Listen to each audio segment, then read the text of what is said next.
For coaches, we provide our customers with the safest and most reliable ground transportation services. Our seatbelt equipped, top-of-the-line motor coaches have become the preferred carrier for many local sports teams, tours, corporate outings, and other various travel needs across Western Canada. For more information and to request a quote, contact sales at 877-748-0991 or visit silentrides.ca. Hey, Gary, is that your dad? No, this is Evan, the new sales rep I hired. Oh. Like you're not being seen for the maverick you truly are. Hi, I'm Dr. Vance Elliott. At Advanced Hair and Skin Surgery, we know that hair loss is more than just a cosmetic issue. It's personal. Let's discuss all the cutting-edge options available so you can make a great impression every time. Book a free consultation today at drvanceelliott.com. Mr. Rooter buries evidence in the desert. I didn't mean to do it. I was forced into it. Yeah, forced. But now, no one will ever know. You've done well, Mr. Rooter. You did something awful, but you've covered your tracks. It's done. The last transcript that shows I did a semester of electrician school. Uncover evidence of the proudest plumber, Mr. Rooter.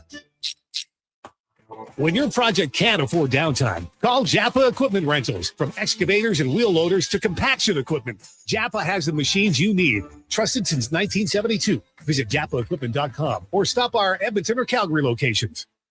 I've got some good news if you've been thinking about a heavy-duty truck. The 2026 Ram 2500 Black Express is now at St. Albert Dodge. You've got 20-inch black aluminum wheels, black Mopar side steps, body color, bumpers and grille, and a sport performance hood. Available in all the colors for $68,990. Plus, new this year, Ram's best-in-class 10-year powertrain warranty. Now's the time. Head up the trail and see how easy it is to do business at St. Albert Dodge. Legacy Heating and Cooling is serious about cooling. In fact, we offer multiple ways to cool your home. So you better call Legacy. Call Legacy. If you're looking for traditional air conditioning, we got you. Call Legacy. Call Legacy. Or ask us about a heat pump to help you heat and cool. Call Legacy. Call Legacy. Cool with AC or cool with a heat pump. Cool your home with Legacy Heating and Cooling.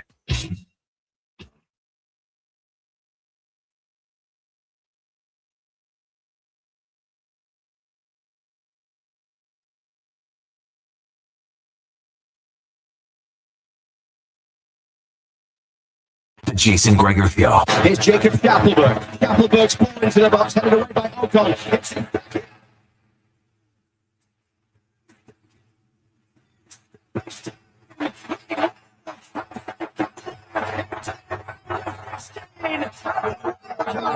On Sports 1440. Stars on the bench. It's solid. Sano driving them forward. Still Sano. Presented by PlayAlberta.ca, Alberta's only regulated online gambling website. Fly ball, right center field. Going back on it is Ewing. Back toward the track, to the wall. It's gone. 2-run Schwarber. He's given the Phillies the lead. He's the first to 30 home runs this year, and he's the fastest Philly to 30 home runs this season.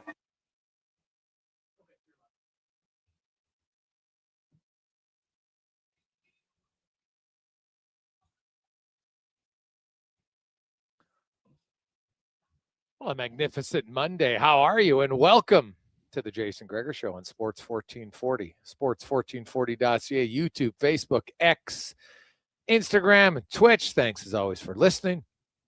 Thanks for watching the show.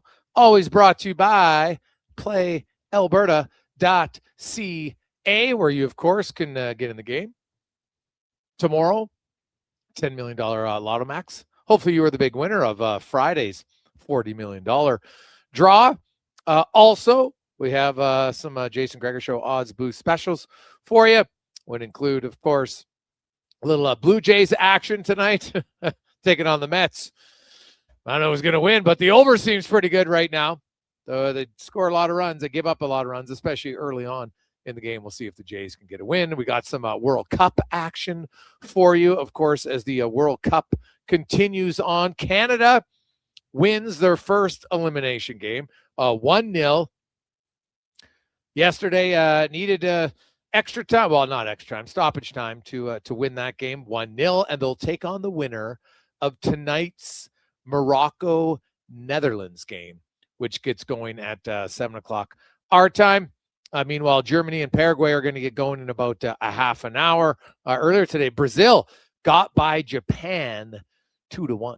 So Brazil moves on. I think that's the 7th straight World Cup that they've been into the round of 16. Now, Canada is going to be the underdog, whether it's Netherlands or Morocco, and both will be very difficult. I think Canada, man, they had some good chances. If that game, they probably deserve maybe more than a 1-0, but you've got to be effective and efficient around the net offensively. If it's me, I'm playing Kyle Larin. He might be their best pure natural goal scorer. I'd have Larin in that game because you might not get as many chances. Well, you're not going to get as many chances, I wouldn't think, against Morocco or the Netherlands as you had against South Africa. So you want somebody that when you get a chance, you got a much better opportunity of burying that chance. So we'll find out. It's not till Saturday, so you got some time to relax. 3 games every day all week. Canada was the only game yesterday. Of course, there are 16 matches, so somebody had to play the first day. Now you got 3 every other day, and away they roll. So tomorrow's matchup has a boatload of games that, Norway, France, and Sweden going at it. Also Mexico and Ecuador. Then the following day, you got England and Congo, Belgium, Senegal, USA, and Bosnia and Herzegovina. On Thursday, Spain, Austria, Portugal, Croatia. That is going to be an epic tilt. Switzerland and Algeria. And then the final round of 32 goes on Friday. Australia, Egypt, Argentina, Cabo Verde, and Colombia and Ghana. And then, of course, they get right into it. 2 games on Saturday, 2 games on Sunday, Monday, Tuesday, and away we roll. Canada getting here, I don't think is a major surprise. I've seen a lot of people talking about, biggest game ever. Like, it's a big game. Don't get me wrong. It's an elimination game. Regardless of who your opponent is, you win, it's big. But they were supposed to win. They were the favorite. So it's good that they took care of business is the way I look at it. And now, hey, they'll be the underdog. They were the underdog against Switzerland, and they lost. So they'll have to find a way to win a game as an underdog. Because I'll tell you, now, if they could get to the final 8, are you kidding me? Nobody would have thought Canada would get to the final 8. But, hey, you never know. You get into a game, anything can happen. And we'll see how it goes for Canada. Now, speaking of anything can happen, here we are. It's June 29th. And there is one team remaining in the CFL who's undefeated. And it's the Edmonton Elks. They are 3-0. Saskatchewan lost on the weekend. They're 2-1. Edmonton is 6 points up on BC. Now they take on the Lions this coming weekend, Saturday. So what a day for sports. You got 11 a.m. on Saturday will be the Team Canada game. And then at 5 p.m., you have Edmonton and BC. Unreal. It's a great sports day on Saturday.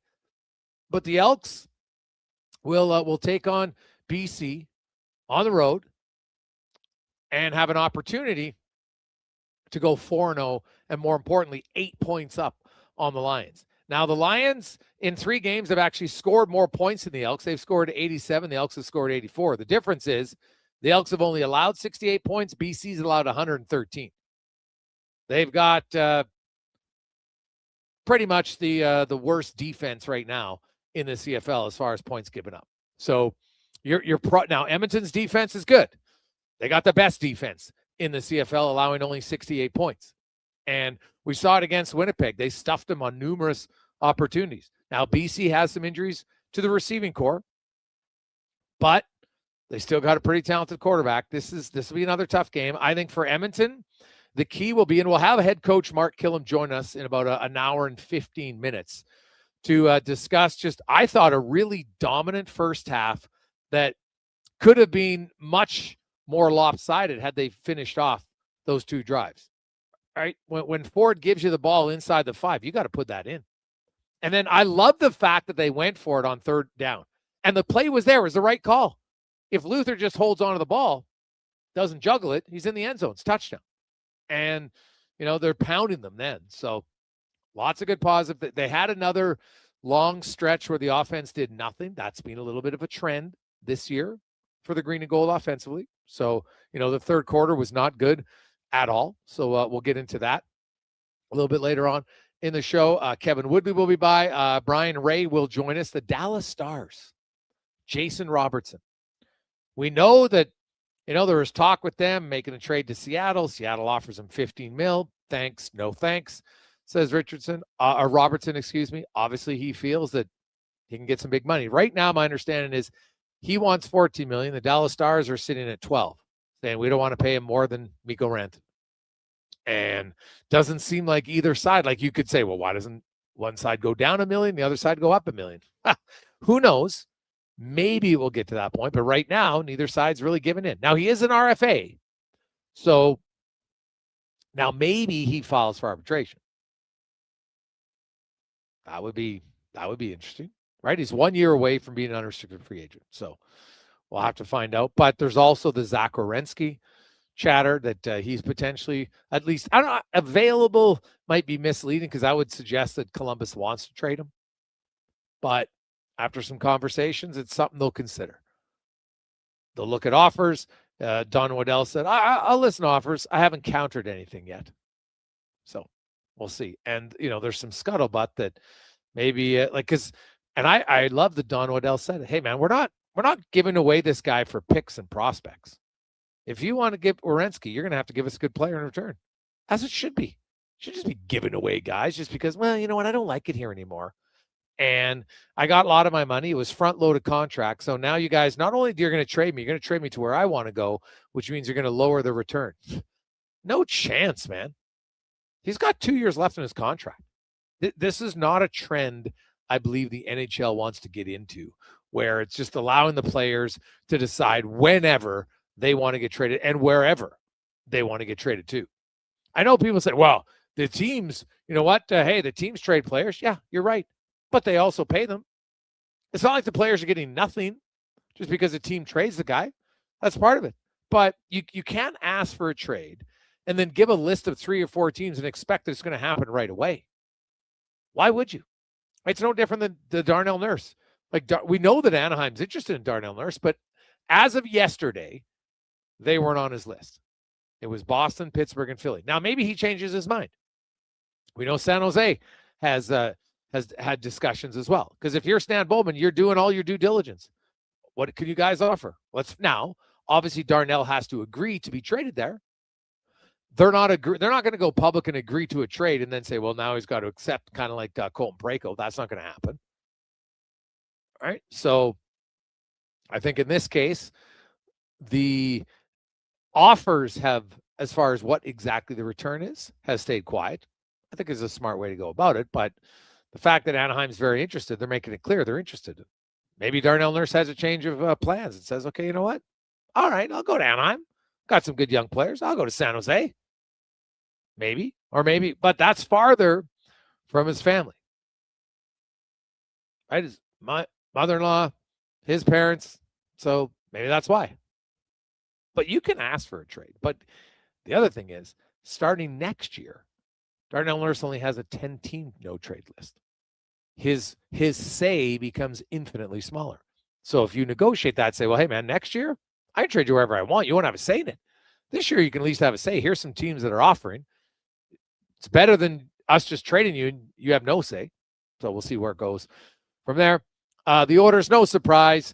They qualify Colton Dach and Spencer Stastny.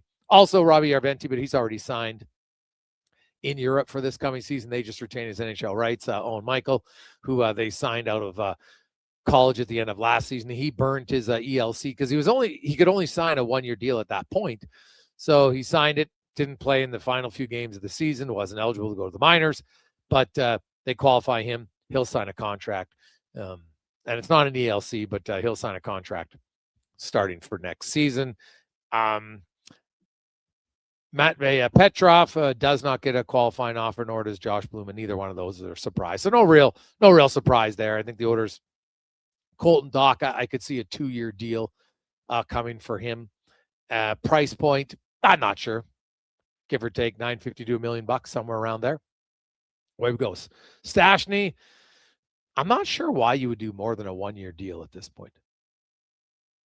I'm not sold. Well, he didn't play. Not like right now. He's a number 7 defenseman. Why would you give him a multi-year deal? Doesn't make any sense to me. So you qualify him, and that's kind of where it's at. He signs it or he doesn't. I don't know if he's really in the boat. Like, I don't think teams are going to be lining up to give the guy an offer sheet. So what other option does he have? Spec will be by. Rick Precy, the Oilers Director of Amateur Scouting, will join us in the 5 o'clock hour. We got some stats of the day for you. After the weekend, there's always a few doozies to get to. So to get to all that, Declan Kruger is in for Connor Halley, who is on holidays. Deck, my man, how you doing? Yeah, doing very well. Excited to watch the Germany-Paraguay game here in about 15 minutes or so in studio. A little bit hectic today. No Wi-Fi working, so I'm in here alone. You're obviously at home, but making it work.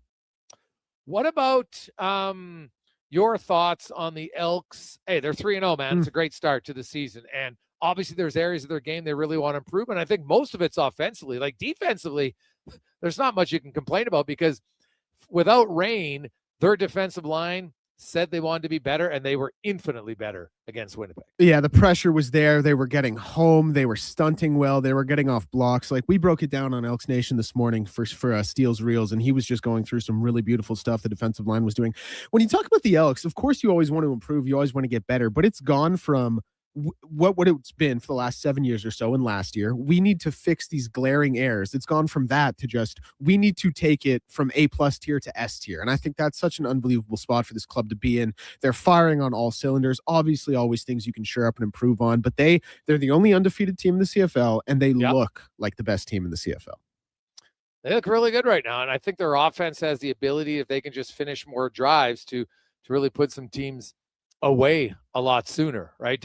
Like Justin Rankin had a good game. He's the first ever Elks player to start the season with 3 consecutive games of 100 yards rushing. So, and the first player to do it in the CFL since Corey Sheets did it in the first 6 games back in 2013. And now, like, Rankin was good, but it wasn't like he was the only guy going for them the last game, which is obviously helpful. Yeah, I thought Cody looked so crisp. One of the best games I've seen him play in an Elks uniform. Like, his pop and his zip was there. And obviously 2 rain games to start the year. You don't always see that. The craziest thing about Justin Rankin's game, he had by far his worst game of the season. And he had over 100 yards and averaged 7.1 yards a carry. And it was far and away his worst game of the season. Like, that just speaks to his greatness and how special he is as a player. So yeah, things are working right now. Do you have any concern that he has 2 fumbles in 3 games? No. The second one was it was a great positional play. He tried to cut it outside. I thought it was a helmet on ball. It might have been a hand on ball. Of course you have to hold on to the rock, but I'm not nervous at all. And the other thing is it's similar to Evan Bouchard in a sense, but I actually think to a greater degree, all the things he does well so heavily offset the few mistakes we'll see. Now, yes, the worst thing you can do with the football is turn it over, but how valuable he does and how much he impacts that offense and makes everything flow, it so vastly outweighs those couple fumbles that I can't be concerned about it. Yeah, okay. It's definitely something for me to consider for sure. So, hey, it's a small thing. When you're 3-0, you could look at little details to make them better. We'll take a quick break. It is the Gregor Show presented by PlayAlberta.ca. When we return, Kevin Woodley joins us here on the Gregor Show, Sports 1440, sports1440.ca.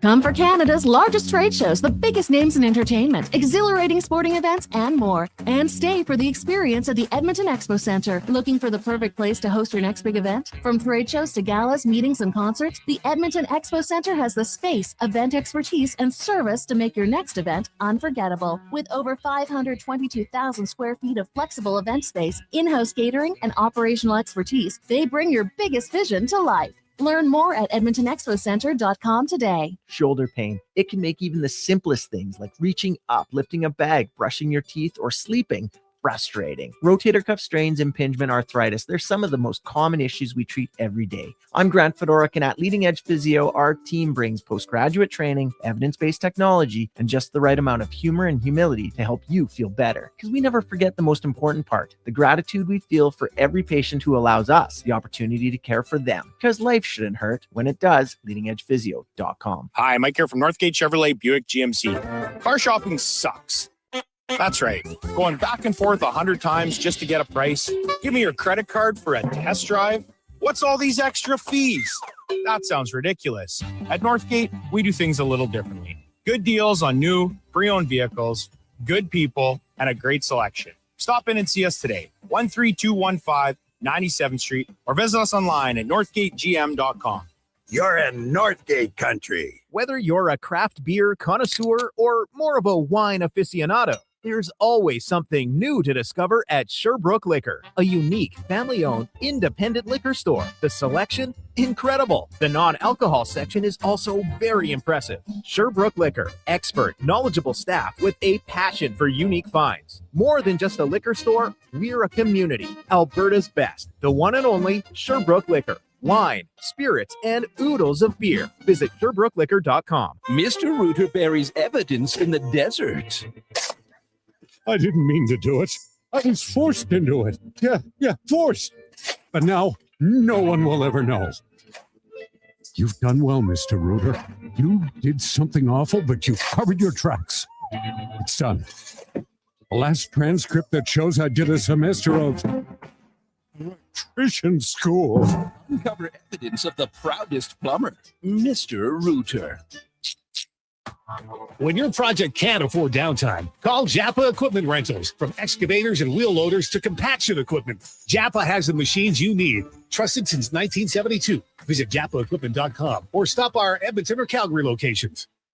I've got some good news if you've been thinking about a heavy-duty truck. The 2026 Ram 2500 Black Express is now at St. Albert Dodge. You've got 20-inch black aluminum wheels, black Mopar side steps, body color, bumpers and grille, and a Sport Performance hood. Available in all the colors for $68,990. Plus, new this year, Ram's best-in-class 10-year powertrain warranty. Now's the time. Head up the trail and see how easy it is to do business at St. Albert Dodge. Wednesday, July 1st, the free agent pool is open for swimming, and Sports 1440 has the perfect man to dive in. Join Lowtide from 10 till 1 as he explores the free agency with special guests and live insights. Powered by Booster Juice. No water wings required. For over 60 years, the folks at Diablo Boots have been selling the best Canadian-made boots. Handcrafted in Winnipeg, Canada West makes the best quality cowboy, biker, and work boots for Diablo Boots with replaceable soles and heels. Why buy cheaper quality like Area, Justin, and Red Wing made in China when Canadian-made is better? Support Canada's workers and Diablo Boots for the best boots. So save on boots by Save on Foods. That's Diablo Boots, 3340 Gateway Boulevard on the east side of Save on Foods. Canada West and Diablo Boots, the two best names in the boots business.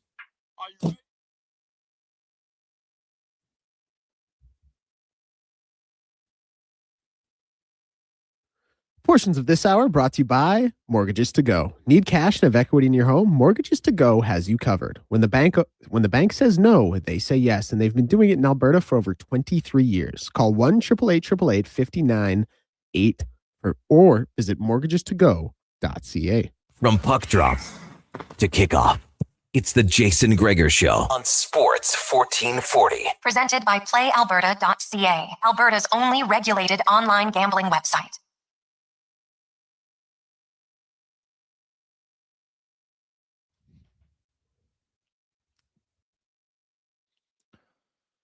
We roll through Monday afternoon. How are you? Hope you had a good weekend. Man, another crazy rainy weekend. Man, you see some videos out there. Hopefully, I've seen lots of different ones. I look up in Canmore. They got a lot of roads washing out and different properties, people that are, some cabins flooding all over the place. So hopefully you are not one of those people who are stuck with water issues. They're the worst.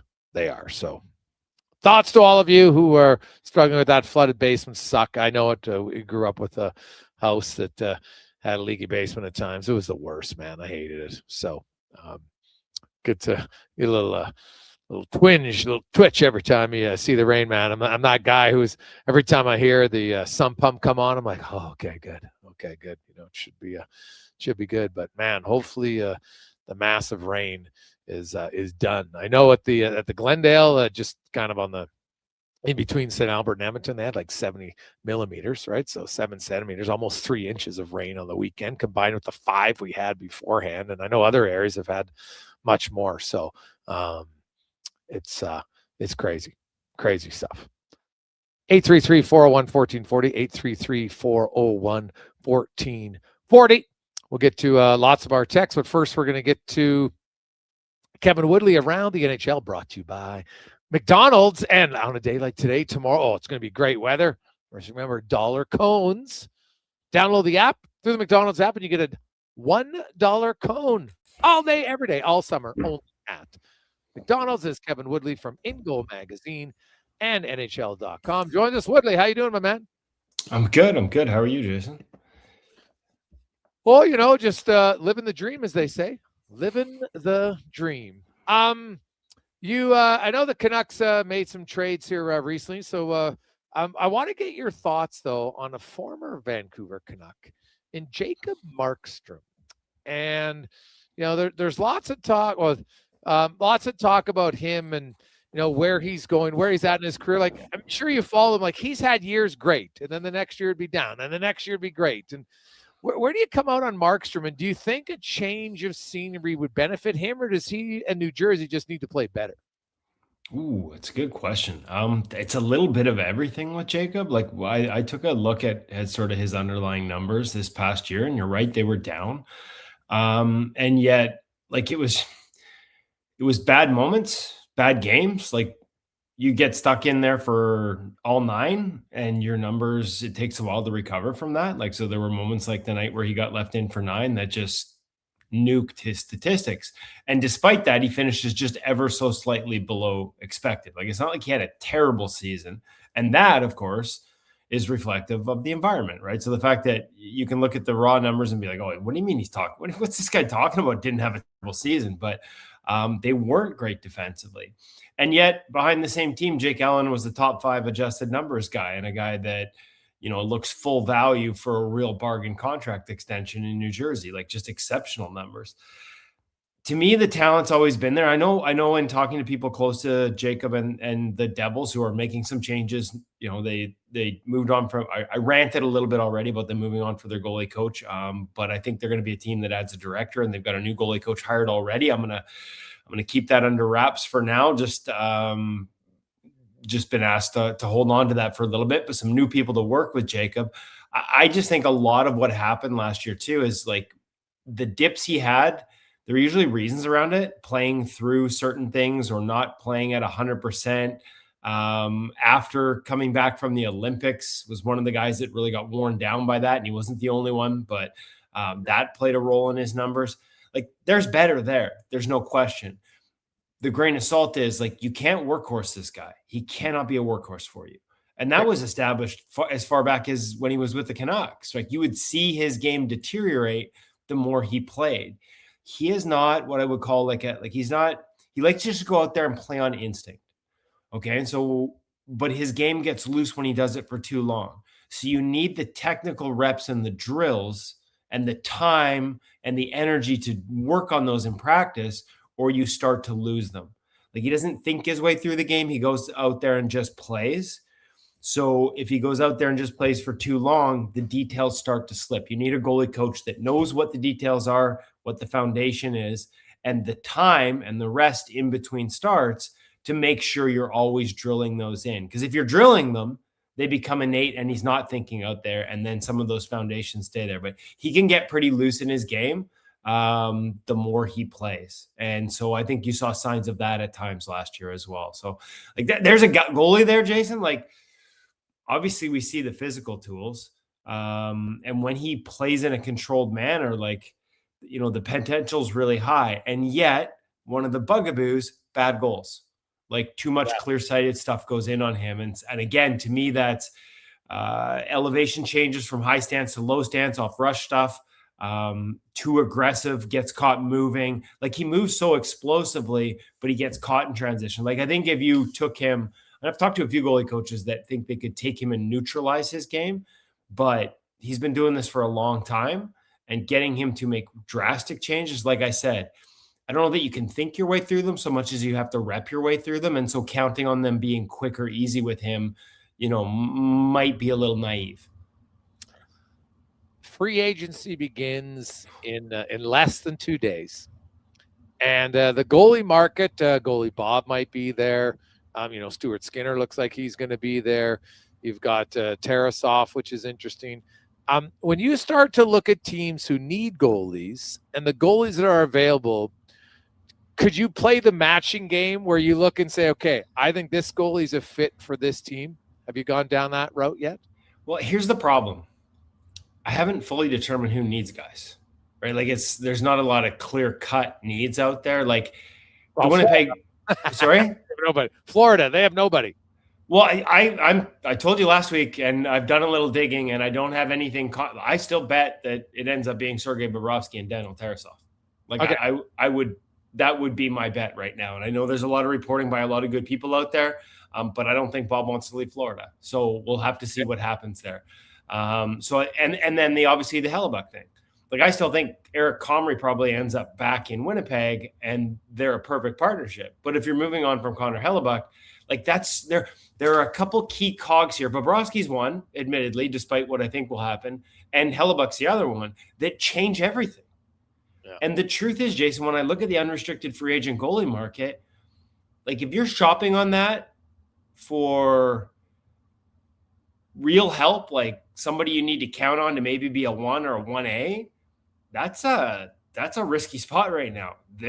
I've talked to you about this before. Like there are 2 goalies with numbers that were above expected on that UFA list last year. Now, Stuart Skinner on his career has been above expected, but last year was slightly below. But last year, like the results, it's Connor Ingram, it's Daniel Tarasov barely, and there's a bunch of guys that are well below it. So, I've talked to a couple of teams about this that were like, do we need to go get a guy on the unrestricted free agent market? And at least one of them was like, this is not a market, like told their general manager, this is not a market we want to be shopping in.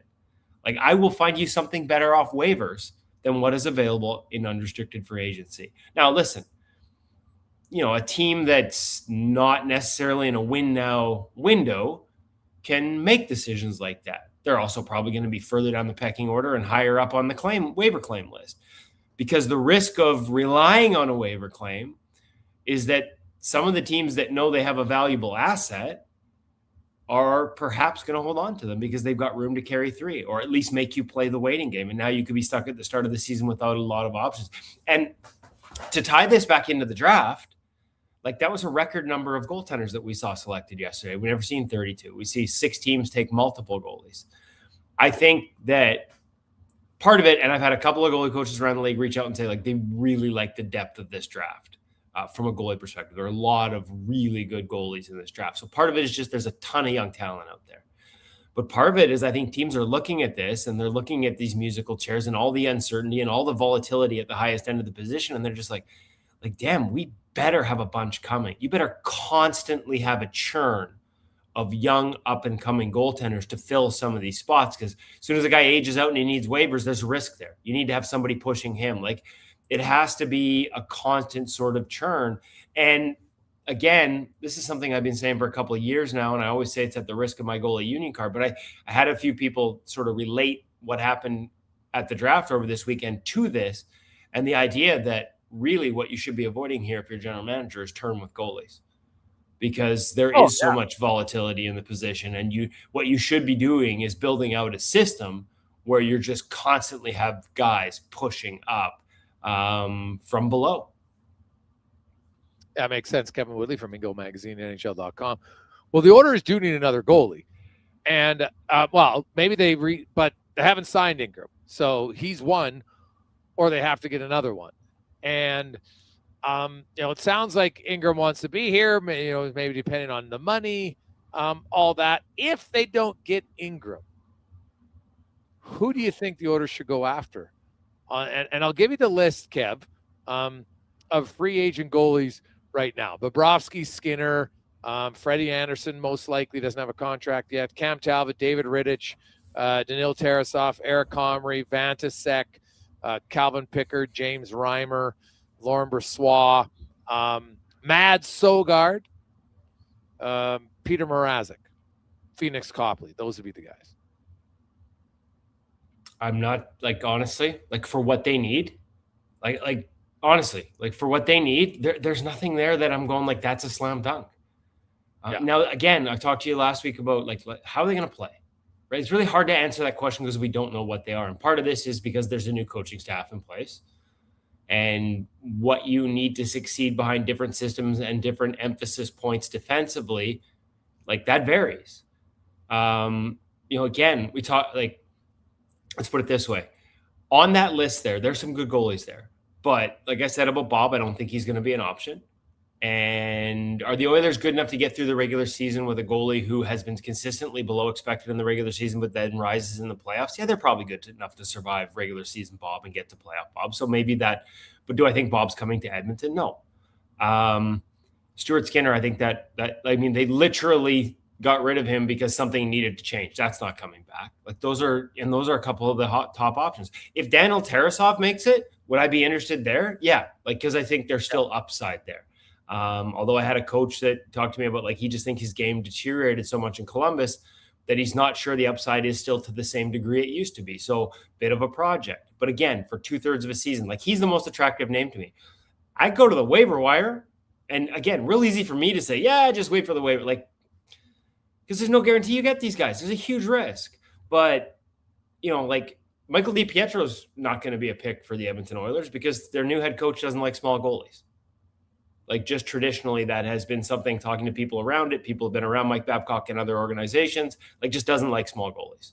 So DiPietro's not an option. You know who had a terrible season last year, but is a legit prospect who, with good goalie coaching, has a Jakub Dobeš-like profile and could very much end up on waivers, or the team, knowing there could lose him on waivers, you might be able to get him in a trade right now? Who? Levi Merilainen. There are goalie coaches out there that, I remember doing this exercise last year, and it's a hell of a lot easier to make this statement when he was coming off a great first season in the NHL than the year he had last year where the pressure seemed to get to him and he was one of the worst goalies statistically in the league. But he was a top 10 guy when I polled goalie coaches and directors around the league last year and balanced it all out. He was a top 10, hanging around the edge, a top 5 guy in most people's books. He'd had NHL success. There are goalie coaches out there that look at his profile in terms of what he does on the ice, the type of goalie he is, and they're he's not that far removed from giving you Jakub Dobeš minutes. But if you're the Oilers, can you afford that type of project? And that's where it's really hard to find a fit. You go shop on the veteran free agent list. Yeah. Like I said, there's not a lot of guys there where it's there's some reliability there for sure. There's not a ton of upside on that list outside of Daniel Tarasov. Yeah. It's a tough place to be shopping. Yeah. So you think he's a guy that has some upside. Doesn't mean he's going to be Dobeš right away. Obviously, Dobeš was great, but what is it about him that gives him the Dobeš potential? Size, length, intelligence, and again, he didn't handle the pressure when there was no pressure 2 years ago. And this is the part you can't see between the years. When there was no pressure 2 years ago, he's playing without money. He gets called up. He's just basically filling in. He was great. All of a sudden, he needed to be the guy. Linus needed time off this year, and there was pressure on him in some of those starts, and he really struggled. But the physical tools, the technical game, the foundation is there. But, I think if I was a team in sort of a rebuilding mode and I had room on my roster and I wanted to turn somebody into an asset or maybe find my, not necessarily number one of the future, but a guy who could be a good tandem goalie of the future, I'd be all over him off waivers. The problem is that's not Edmonton, right? Yeah. So it's a tough spot. I feel bad here because I don't have a ton of answers, Jason. But me looking at that UFA list, now they're going to have a better idea because they want to know, they're going to be able to, in theory, and I'm not sure they have the analytics to do this, to be quite honest, but in theory, they should be able to be this is how we're going to play. This is what we're going to take away. This is what we're going to give up. Let's match the profile a little bit. To a certain degree, they can do that, not to the depth they can if they were working with a company. And I think they might have clear sight, but not the full package. So honestly, it's a hard exercise without that information in terms of knowing how they're going to play. But and Edmonton fans will know this one quite well. The thing I equate it to is it's the Jack Campbell thing. Like, we need a goalie. We better go get a goalie in unrestricted free agency. Like, Jack Campbell had great numbers. The adjusted numbers said they were in the 30s, right? Like, his best season in Toronto ranked in the 30s, and you paid him to be a number one. I'm telling you, other than bringing back Connor Ingram and potential upside of Daniel Tarasoff, every other guy on this list ranks well below that in terms of the season that they are coming off of analytically. Yeah, no, that's fair. Yeah, it is hard. Like, it's hard to know until you see it. You can make a projection. Now, the Oilers themselves will know what style Mike Babcock's playing. Yeah, right? 100%. Like, and it matters. Like listen, the projection on Vegas's goaltending changed once John Tortorella took over, right? They played different defensively in front of Carter Hart after Carter Hart struggled too under the Bruce Cassidy system and the way things were going in Vegas earlier, but the detention, whether it was just the determination and attention to detail defensively, but I think they started collapsing a little bit more and sort of taking away the house. And so, like, that changed the results for Carter Hart, because before the injury, he didn't succeed in Vegas. Like, he was struggling like everyone else was until the change in coaching staff. So, like, and I say that just because it's an example of how much this matters. Oh, yeah. I don't disagree with you. So it's going to be fascinating. Now, what about the draft picks? You mentioned people like the goalies. A few years ago, Sebastian Cossa and Wallstead, I hate bringing it up because some Oiler fans, rightfully so, get frustrated. But Sebastian Cossa, Detroit took him. Never really played him, Kev, and then they traded him to Utah. I like that trade. I can't believe they got a first-round pick back. Yeah. The profile's there. He's a former first-round pick, but it's I keep hearing people that have access to better numbers in the American League saying, like, and goalie coaches that aren't sharing numbers with me from the American League, and full caveat, I don't have those numbers, but they're sort of whispering to me that, like, it's not to be disrespectful to Cossa because they think he's a good goaltender, but that a lot of the numbers you saw were in part, and it always is, we just had this conversation. It's a function of what's going on in front of you, right? And so there was a little less exposure. That's Utah taking a risk there, right? Like we just talked about, I think I can find you a guy on waivers or a guy who might be available on trade because of waivers with a ton of upside. For example, Levi Merilainen. This is what Utah's doing. Like, rather than going back to Vanacek, who really struggled there. I didn't love that signing in the first place, but really struggled there. They're like, this unproven guy with him and Vejmelka, this is what we got. We're going to go with this. Right. And that's the type of risk you'd be taking if you're the Oilers, except Carl Vejmelka has had more recent success than Tristan Jarry. But that's the type of risk you're looking at in a waiver wire claim. But it's essentially Utah saying what I just said. I think, as risky as it is, I can find a better goalie that's a number 3 somewhere else and either needs to clear or can be traded because they need to clear than I can on that UFA list. And that's essentially what Utah just did. Yeah. And yes, I did just spill coffee all over my lap. That was the noise you heard. It's dripping right now. It's not a pleasant experience. Oh, buddy, that's a tough one. That's a tough one. You talk with I try and talk with my hands below the screen usually, Jason, but the coffee was there, didn't see it. Yeah, peripherals. I'm off today. Hopefully it didn't go on any of your equipment, because that's always no, nothing's shorting out. It's just someone's gonna need a shower here. Oh, there you go. Well, Kev, we will chat with you next Monday, because after free agency, we'll see where the coaching carousel. It's not the goalie carousel. It's not as busy this year, but that and the goalie coach announcement, you can tell us next Monday. Yeah, there's going to be a couple of announcements around the league, and I will say this, little tease here, because I am always the champion of more people in more goalie positions. That I may talk about short term, but I still have a union card. As much as I will trumpet one team adding a director, another team has walked away from a well-established director, and as I understand it, is not going to fill a position. So we've talked about that a lot in Edmonton. Do you need to add more voices in the goaltending department? Full exposure, right? I'm going to trumpet one that did it, but there's another one that's just decided they don't need it anymore. So it's an interesting time in the goalie world. Ooh, all right. Well, we'll talk about that as well. Kev, have yourself a great day. Thanks, Jason. There you go. That's Kevin Woodley from In Goal Magazine and NHL And Kev brings up a great point as far as who the Oilers are going to look at.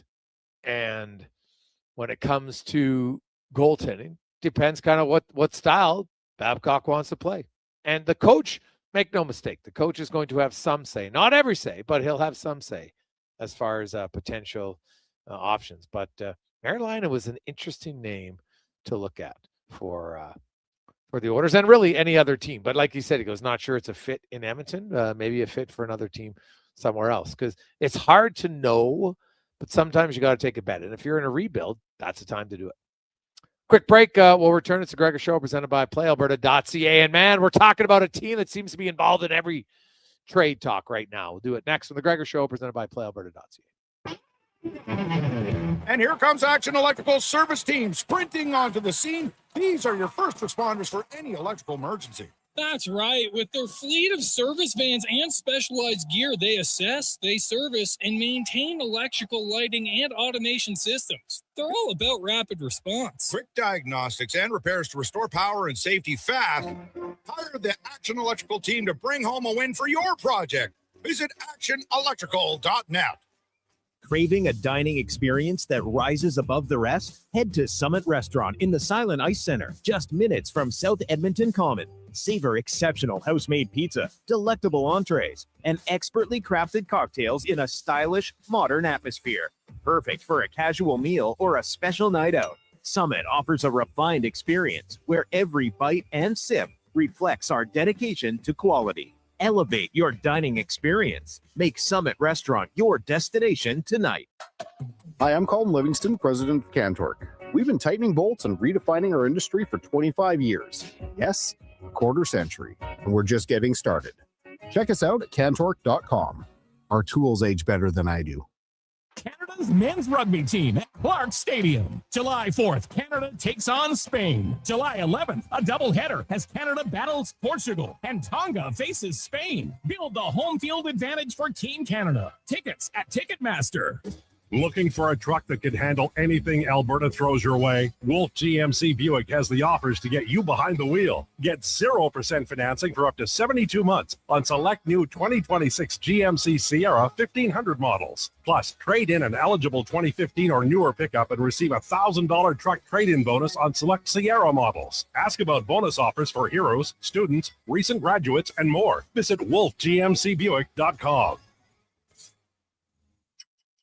You may get up early, but more than likely, the team at GS Construction have already gotten up before you, grabbed a coffee, headed to the site, and started their day. So while Edmonton wakes up, GS crews are already underground, quietly keeping things moving, upgrading, and laying the new underground infrastructure for our growing city. If you're the kind of person who goes to sleep with their steel-toed boots on, GS Construction wants to hear from you. We're looking for a maintenance foreman as well as a building and yard attendant. Visit gsconstruction.ca for more.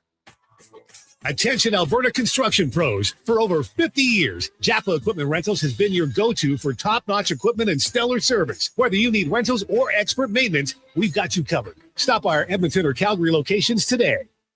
It's cone season at McDonald's, which means vanilla cones are $1 each plus tax in the McDonald's app all summer long. Soft, creamy, and crunchy. For just $1 each plus tax exclusively in the McDonald's app. App download and registration required at participating McDonald's in Canada.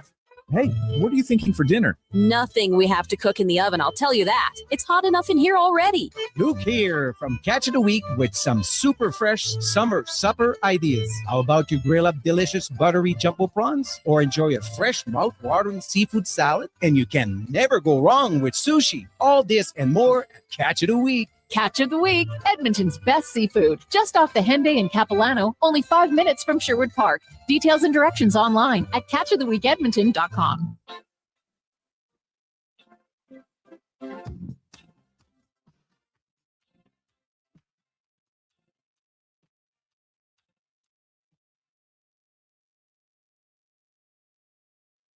Portions of this hour brought to you by CanTorque. We offer sale, rental, repair, and calibration of hydraulic, pneumatic, and battery-powered torque wrenches, stud tensioners, and flange maintenance equipment. Order today at CanTorque.com. Sports Radio is back. The Jason Gregor Show on Sports 1440. Presented by PlayAlberta.ca, Alberta's only regulated online gambling website.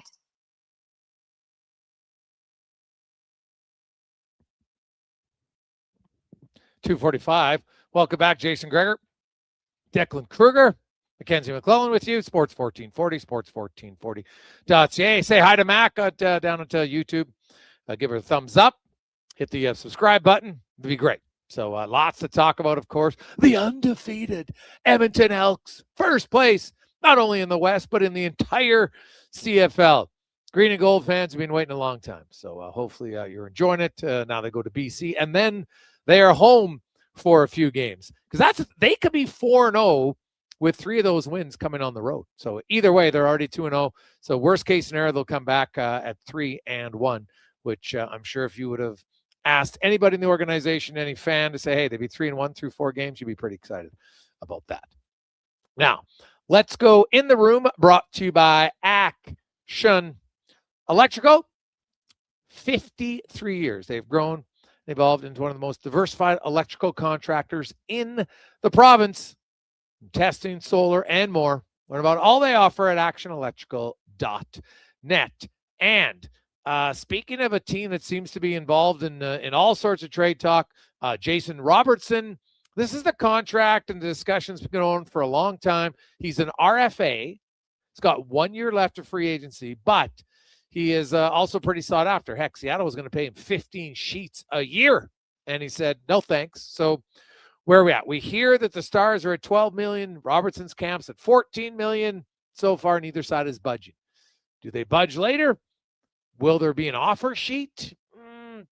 I don't know. Like an offer sheet's going to cost you probably, unless it's, well, based on what he's asking for, it's going to cost you 4 first-round picks. So I don't know. Teams would probably like to do another deal. There's the rumors about Werenski.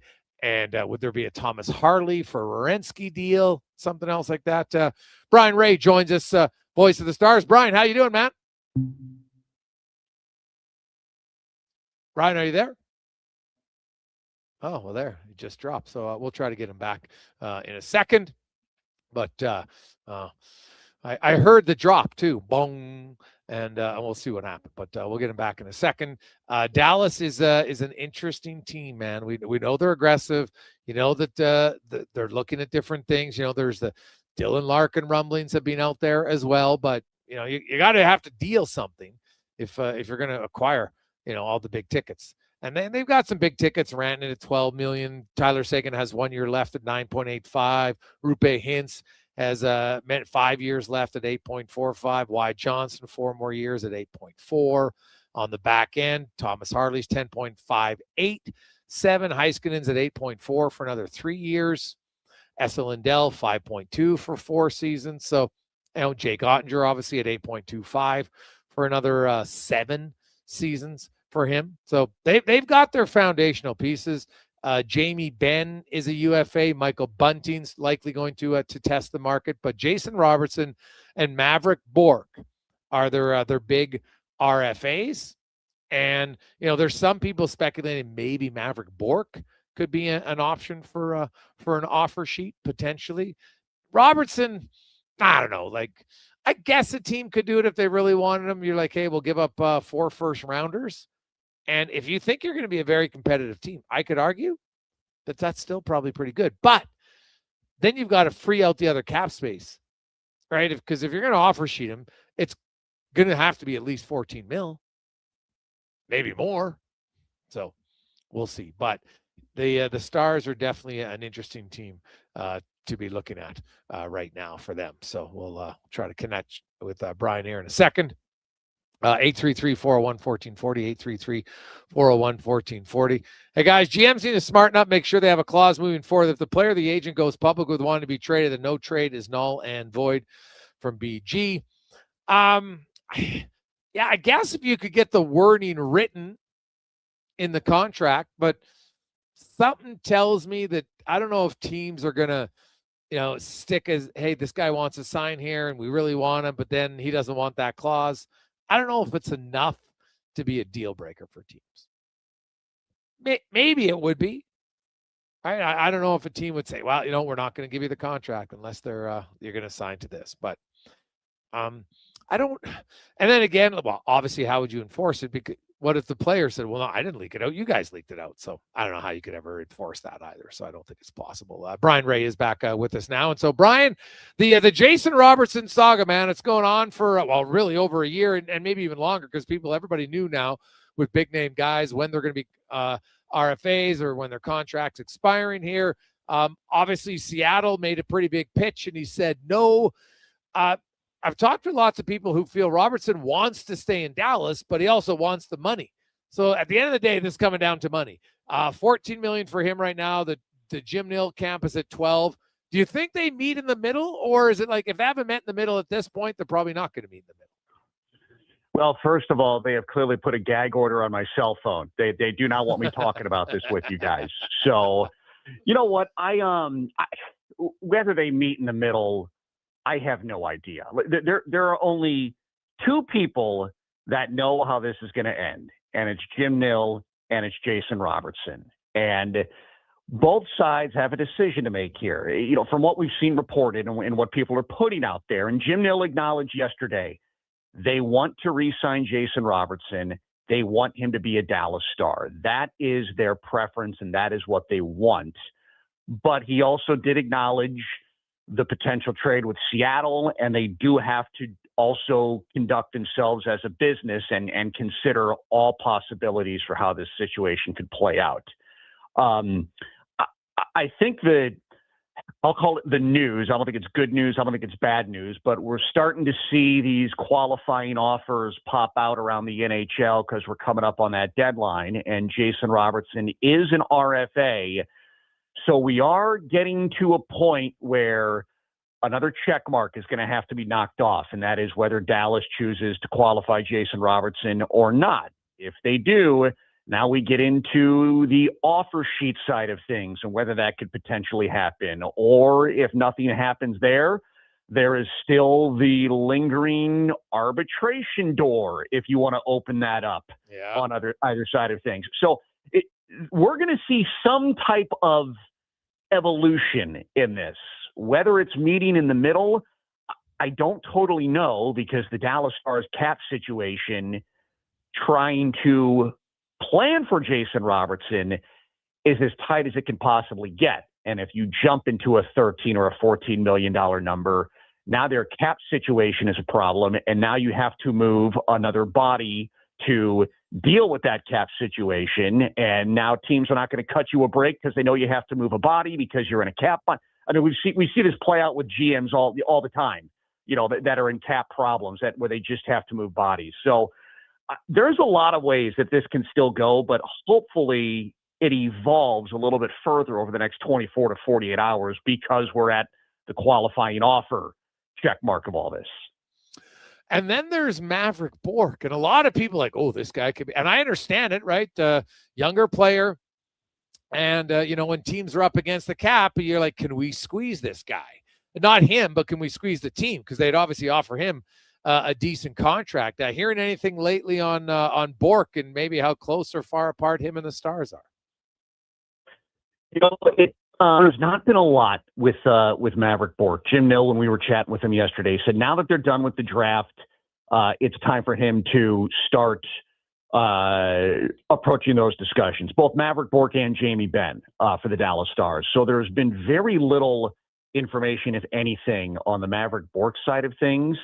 I think once again, you look at how this week could play out, we're going to see some type of evolution on the Robertson side, and I would imagine maybe dovetailing off that as the week goes along, maybe some scuttlebutt starts to hit the airwaves on the Maverick Bourque situation. And I asked Jim Nill when the playoffs were done and we were having our final end of season media conference with him, like, do you have to move the Robertson elephant before you can conduct any of your other business? And he told me no, he does not have to handle Robertson first and then get to everybody else. There are some things he can do outside of that. He didn't specifically say Maverick Bourque, but he did acknowledge Jason Robertson is not the first ball that has to roll down before anything else can occur.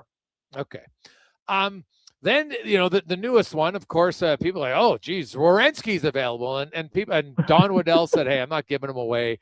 And right away, because Dallas seems to be involved in everything, people are like, well, Thomas Harley for Werenski, and maybe there'd be something else. Like Thomas Harley just signed, right? Big deal. But hey, I know how sports works. But would they, when you've got their top three in Dallas could match up against a lot of teams' top three, and Harley and Heiskanen and Lindell, no question. Do you think Werenski would be that big of an upgrade in your eyes? Over Thomas Harley? Yeah. That's a difficult one to handicap, because I think Thomas Harley himself would acknowledge he thought this was a down year for him from an NHL standpoint. Obviously, he was on the Olympic team. We've seen a lot of players. You have one down year, and then obviously things can take off after that. So that's another one that it's not just, okay, you and I can be talking here and on paper and just say, okay, yeah, well, you just move Thomas Harley, you bring in Zach Werenski. No, there's going to be more pieces that have to be attached to any type of deal if you're going to go and get somebody like Zach Werenski. So that muddies the waters quite a bit. The thing with me in the Dallas blue line, it's less about Zach Werenski, and I have always felt they have missed Chris Tanev ever since he went to Toronto. And maybe not Chris Tanev specifically, but just they have always had, if they could just get a little something better on the right side of that second pair. They just haven't quite been able to fill that Chris Tanev hole for a couple of years now. If you go and get Zach Werenski, great, but now you're probably losing a player like Thomas Harley. I think we lost Brian there. I think you hear Dallas's name in on a lot of this stuff because of where they stand in terms of their contention window, the success they've had. And these are all players that are looking to join teams that are successful and can compete for Stanley Cups. So they're and also, if you want to play the no tax card, sure. The no tax card, sure. So it's easy to attach all these players to Dallas. And of course, there's interest when you have 31 teams are interested in Zach Werenski. 31 teams are interested in Dylan Larkin. 31 teams are interested in Jason Robertson. But it's the reality of how many assets do you actually have to, one, make the deal? Two, does the other side like your assets? And three, does that player make you a tick better than what your status quo is? And those are difficult questions to answer right now, especially with assets. Dallas has dealt a lot of prime assets over the last couple of seasons because they've been loading up at the trade deadline. But, I was reading an article on the Werenski thing today. You're looking at the teams that have been listed as potentially interested. And yes, Thomas Harley is a very valuable asset with eight years of a contract locked up underneath them, which is something that Columbus would probably be interested in. So, when I see reports that Dallas is interested, sure. When I see reports that Dallas could be a good trade partner, I can see where a package would start with Thomas Harley. But I think, just for me going off vibes, it really feels like the Jason Robertson situation is the first piece of business or the main piece of business that Dallas is focused on here. Okay. One last one. You look at it's been a crazy 12 days in the NHL with all 29 trades involving NHL players, which is wild. We just don't see it very often. It's actually great to see. Yeah. I'm sure. Hey, the players, you get compensated very well, and I'm sure it's a little disruption, but it's easier in the offseason. You look at Dallas. You mentioned their contention window. They had that run of 3 consecutive final appearances in the Western Conference, were unable to get to the Stanley Cup. They were there in 2006. Jamie Benn seems like it's kind of his decision if he wants to come back or not. But do you see any other potential moves for Dallas here? Or is Robertson and Bork enough that, there's probably nothing else, a real need? Or is there a need that they would like to scratch in free agency? So they are going to have some difficulty making some moves. And first of all, Jim Nill has said he's not blowing the team up after losing in the first round last year. And for me,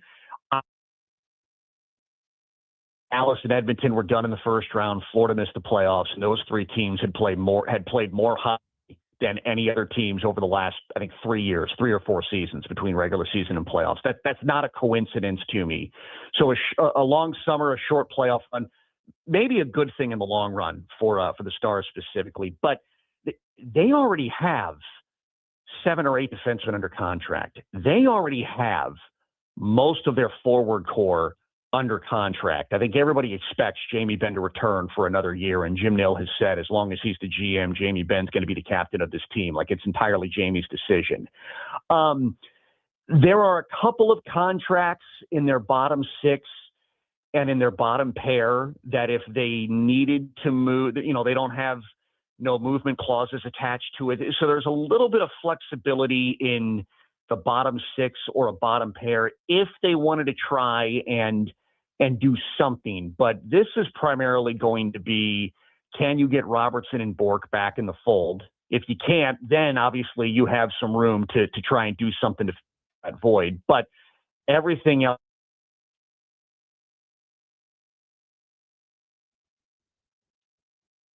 I think we lost Brett.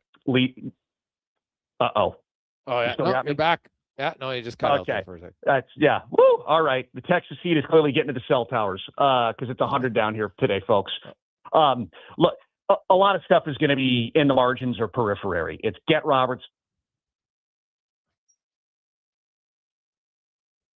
Yeah, there you go. So the heat, man, 100. Thankfully, we don't have that. So imagine that. It's so hot that your cell tower starts to have bad reception. That's something we really haven't had to deal with in Edmonton ever. I know there's certain places where you can have a shoddy service. I don't think we've ever had somebody say, you know what, man, it's too hot here. So the cell phone towers are acting up. Even when it's cold, it's never been that cold. I've never not had cell service due to the cold. So another advantage, right? No state tax, no schmate tax. Should be a heat tax. You never know. Take a quick break. We'll return. We got head coach Mark Kilam coming up at 3:20. But first, let's get to Declan Kruger and a Sports 1440 update brought to you by Go Auto. Cars, vans, trucks, SUVs, you name it. They got it all at goauto.ca. Over 15,000 to choose from. Find your ride today. This is the Sports 1440 update.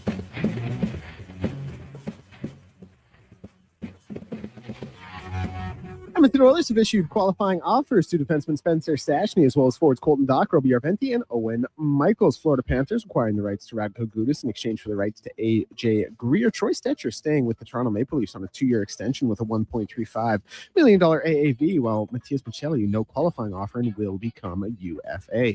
Toronto Blue Jays shutting down Addison Barger following a back injury. And a breaking news out of the NBA world is the Memphis Grizzlies have traded star guard John Morant, the Portland Trail Blazers, for Jeremy Grant and Chris Murray. In the FIFA World Cup today was Brazil over Japan, 2-1, scoring their game-winning goal in the 96th minute. Germany and Paraguay currently tied 0-0 in the 35th minute. And in the MLB, the Blue Jays will be in action as they play host to the Mets at 5:07. You can hear that one following the conclusion of the Jason Gregor Show on Sports 1440. AM dial only. Trey Savage on the mound. For the Jays, I'm Declan Kruger. This has been a Sports 1440 update. This is Sports 1440, a Stingray radio station broadcasting on Treaty 6 territory. Download the free iHeartRadio app and listen to CKJR wherever you go. With Play Alberta, backing the home team goes beyond the bets. That's because your picks have provincial impact. Play Alberta is the only app in the province that puts all revenue directly back into supporting programs and services that Albertans rely on every day.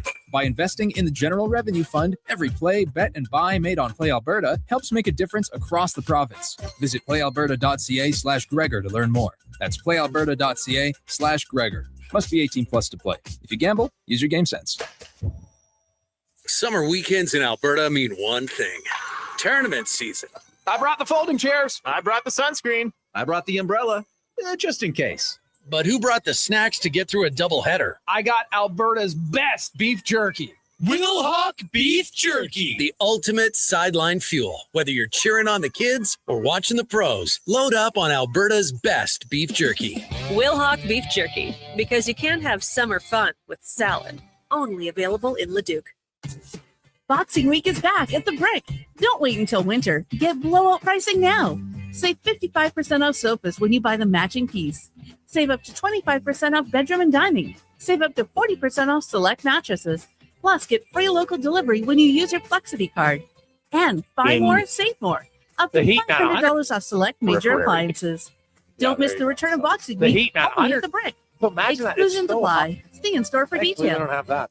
Oodle Noodle origin. In 1864, Francis Oodle took over his dying father's business as a leatherman. He was quite proficient, but his heart was never truly in the trade. After his father's death, Oodle met a cocksure young man named Vladimir Nudel, who was a trailblazer in the popular new art of food boxes. They formed a partnership and aimed to ply their trade in the New World. At Ellis Island, Nudel was renamed David Noodle, and henceforth, the franchise has been known as Oodle Noodle.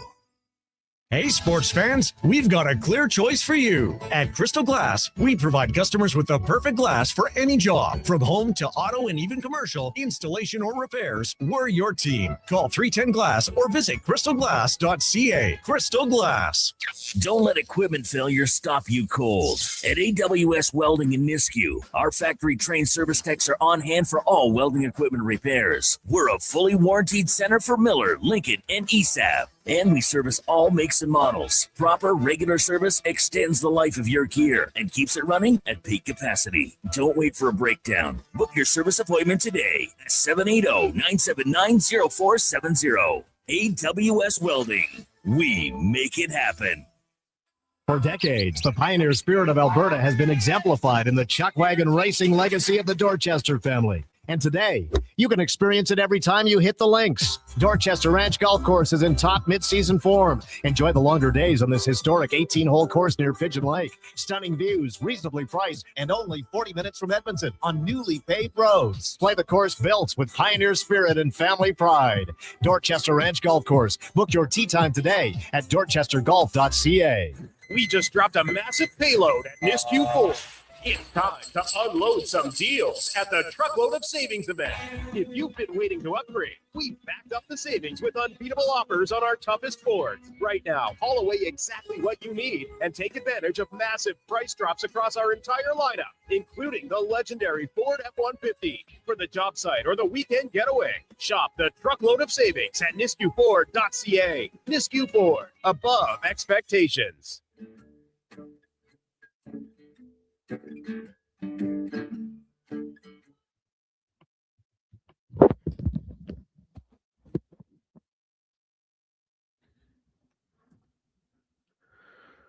Portions of this hour brought to you by Japa Machinery. Need equipment on the job fast? Japa Equipment Rentals in Atchison has you covered. Excavators, wheel loaders, compaction equipment, and more, backed by expert service. Visit japamachinery.com.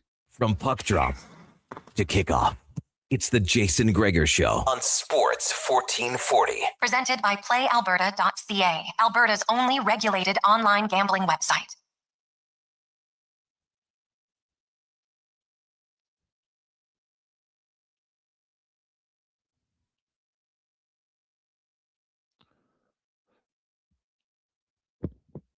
We roll through Monday afternoon. How you doing? Jason Gregor, Declan Kruger, Mackenzie McClellan. Monday afternoon, of course, a few days left. We got Canada Day on Wednesday, free agency. We will have coverage here starting at 10 a.m. with Low Tide. Josh Fenwick and the gang will be running things on Wednesday, courtesy of Booster Juice. We will have lots more coverage tomorrow. Of course, World Cup Canada has moved into the next round. The round of 16, they're the first team through with their 1-0 victory yesterday. They will take on the winner of the Netherlands and Morocco. So if you want to do a little advanced scouting tonight, that game starts at 7 p.m. And if you go to playalberta.ca, check out the Jason Gregor Show odds boost specials. We have a few for the Jays tonight. Also on that Morocco-Netherlands game, who do you like to win that one? As well as a little trifecta for tomorrow on Norway, France, and Mexico, all to win. So we'll see what goes on there. 833-401-1440, 833-401-1440 is where you can text us. We got Mark Kilam, the head coach of the undefeated Edmonton Elks, joining us. We do have the deadline should be right now for NHL teams and qualifying offers. And I haven't seen any big names yet or anybody that's kind of a surprise who hasn't been qualified. I guess maybe the top one that I know for sure thus far has been Michelli out of Toronto. He would have needed to be qualified at around $3.4 million. He wasn't. And so he is now unrestricted free agent. There are some rumblings that Toronto was looking to sign him. They just didn't want to qualify him at that cap hit. Makes sense. For some of you, had a lot of people wondering what's Robertson. His qualifying offer is $9.3 million, which is an easy one for Dallas. And be like, hey, why don't you just sign that for a year and then we'll figure it out. But something tells me that's not going to happen at all for him. So the Oilers, Colton Dach, Spencer Stastny, those guys were qualified. Two guys, Bloom and Matvei Petrov, were not qualified. Robbie Arventi, who's signed in Europe already, the Oilers qualify him, so they retain his rights. And they also qualify Owen Michael, the guy they signed out of college at the end of last year. So no real surprises there. I thought they'd qualify them all. When it comes to Stastny, he's just a depth guy. You need depth. Can he fill in and be a depth player for you? For sure. Is he somebody I think who's going to play when you're in the playoffs? Unlikely, right? He gets into the regular season games when you have some injuries or maybe when somebody misses 10, 12 games. I could see that. I think Edmonton could still be looking for an upgrade on their third pair on the left side and have Stastny as your number 7 defenseman. I could easily see that. He doesn't he doesn't have a big ticket by any stretch of the imagination, right? So that was not I don't think it was a really hard decision to qualify him, right? He only had to be qualified at $866,000. So it's kind of a no-brainer to qualify him, right? And then we'll kind of see where it goes with free agency and everything else. Hey guys, what do you think of the Canucks' decision to draft the coach's son? Well, it's not unheard of. We've seen, as recently as Lowry in Winnipeg. Now, Dave wasn't there very long, but his son played. Now, his son was an established NHL player, a little bit different, right? You go back to Deneen when Kevin played under his dad. That's happened. Others before that. So there has been a precedent of it happening. I think maybe it's a little odd that you have a rookie head coach and then it's the number 3 overall pick. Now, if his son makes the team this year, then I might be like, now you might be pushing it a little bit. So, I don't, I think there's potential for it to go sideways, but everything I've heard about the Malholtras is, the dad's not going to coach his kid. Like, it's at the NHL. You can't be like the dad who coaches at U11 where everybody's like, why are you favoring your kid? But lots of coaches don't. Let me make that clear. I think there's lots of minor hockey coaches that coach their son. It's really not an issue. But it's minor hockey. It's not professional. It's not your job. But if you do it right, then there's less chance of there being, confusion. I do think at the younger levels, like U9 and U11 kids probably aren't talking about their coach. Maybe they are, but I don't know if it's you've got parents around, they might be talking about the coach, nothing else. Now, Malholtra was right around there. So, he wasn't like heads and shoulders better than the other players, but obviously Vancouver liked him. So they know the family. They probably got a pretty good sense of character and everything like that. And they obviously felt like he was a player who wouldn't be deterred by having the potential of his dad as a head coach. So a little odd, yes, but doesn't mean it's wrong just because it's different, right? I think that's kind of where it goes. Now, here's an interesting one. Paul Cotter from the New Jersey Devils has not received a qualifying offer. So that Paul Cotter is a legit player. Now, you know what? If I'm Paul Cotter, I might be thinking this isn't a bad situation to be in. Right? His qualifying offer, like, what am I missing? It was only going to be like $850K. Wow.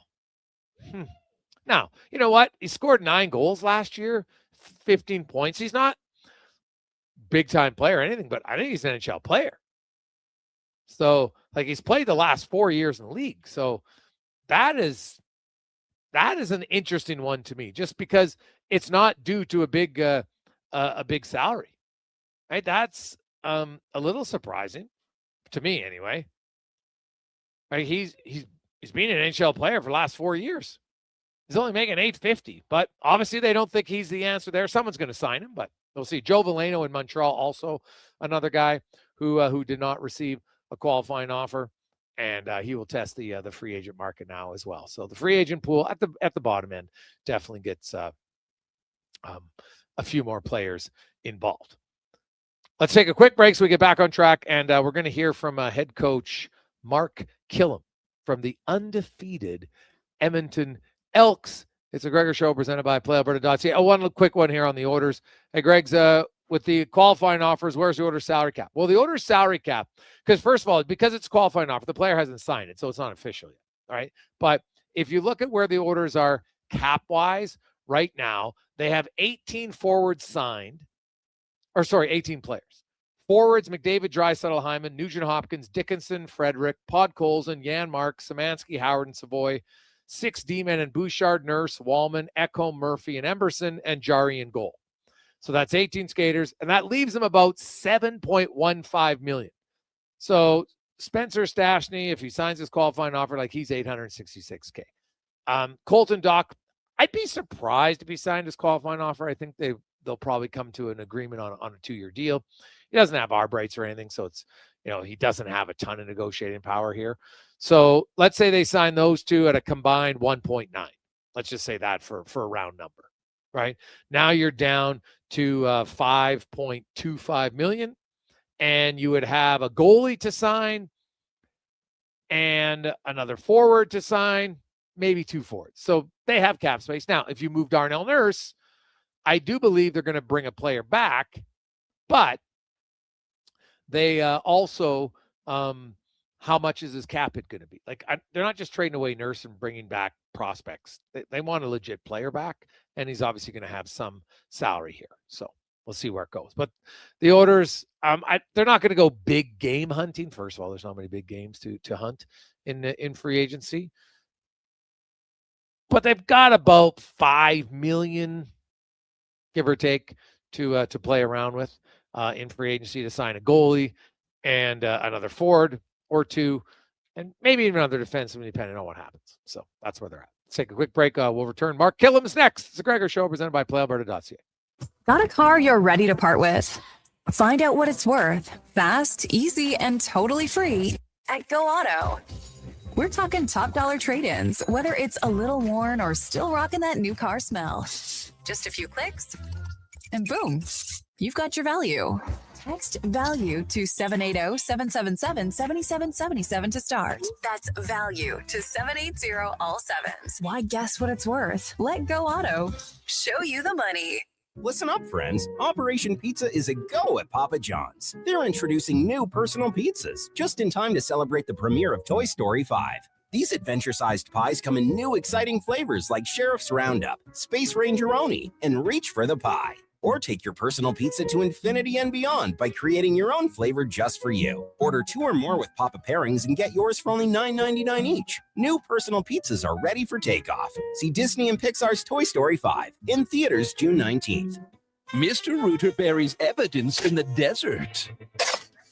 I didn't mean to do it. I was forced into it. Yeah, forced. But now, no one will ever know. You've done well, Mr. Rooter.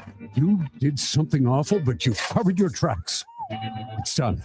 The last transcript that shows I did a semester of nutrition school. Uncover evidence of the proudest plumber, Mr. Rooter.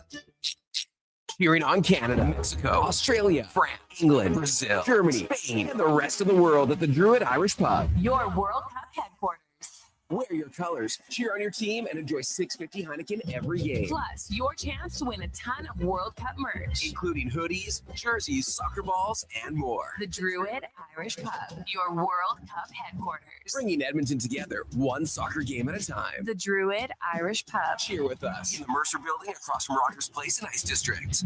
Are you looking for safe and reliable transportation solutions for your wedding, corporate retreat, or golf trip? Look no further than Silent Rides, Alberta's premier charter bus company. Whether your group is big or small, Silent Rides has you covered. We offer 3 different sizes of units to cater to your needs, and we provide first-class service at affordable rates. Get your quote today. For more information and to request a quote, contact sales at 877-748-0991 or visit silentrides.ca. You've got a go-to coffee spot, a trusted barber, even a lucky game day jersey. But when it's about looking your absolute best, there's only one name you need. Mr. Dirk. Family run since 1939. We're experts in crafting impeccable tailor-made suits and offering a wide variety of everyday styles. Pair that with personalized one-on-one fittings and the convenience of on-site tailoring. Mr. Dirk. Elevate your style game. Visit our Edmonton store or explore MrDirk.com. Score big on style with Mr. Dirk. Scott McGilvery here, HGTV host and renovation expert. The one upgrade I know homeowners will love: better, fresher Culligan water straight from the tap. Culligan's Aquasential reverse osmosis filtration system takes your water to the next level. With up to 7 stages of filtration and 14 filter options, they're certified to reduce over 90 contaminants. Your tap water is about to get a major upgrade. Safer water that tastes great. Get started with a free in-home water test at Culligan.com. Culligan, water you love. I'm Rick Showers from Noble RV, and 5 years ago, a lot of people bought their first RV. Not because they were really into the RVing, but because camping was literally the only thing you could do with your vacation time. You couldn't go on a cruise, travel was a nightmare. So you bought an RV and you enjoyed it. But now you have all your options back again. And that RV you bought during COVID might be sitting around costing you money. An RV needs love, care, and attention whether you use it or not, right, Rick? That's right, Bob. It's okay to declare it was the right solution for the time, but those times have changed. And you might find that an RV doesn't fit your plans anymore.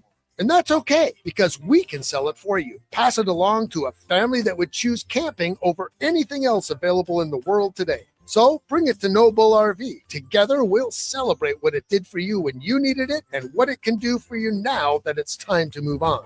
And that's Noble.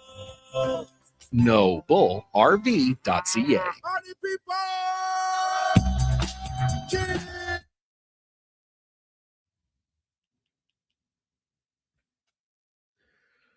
Portions of this hour brought to you by Sherbrooke Liquor, the best place for wine, cocktails, and beers from all over the world. Also, a variety of excellent non-alcoholic options. See more at SherbrookeLiquor.com. He's not just another pair of glasses. It's the Jason Gregor Show. Thanks for checking out Edmonton Sports 1440. Presented by PlayAlberta.ca, Alberta's only regulated online gambling website. Hey, Dak, can you hear me?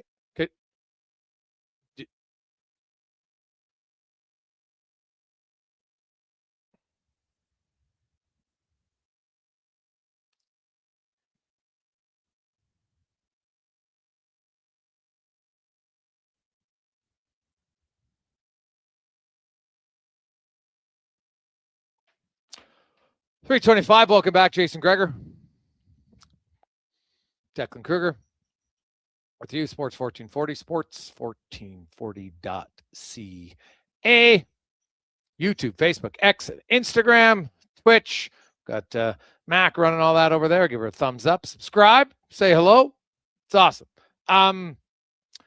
Other news, few other names coming down. No big ones really, but some depth guys not being qualified for other teams around the NHL. Guys like Beecher in Calgary.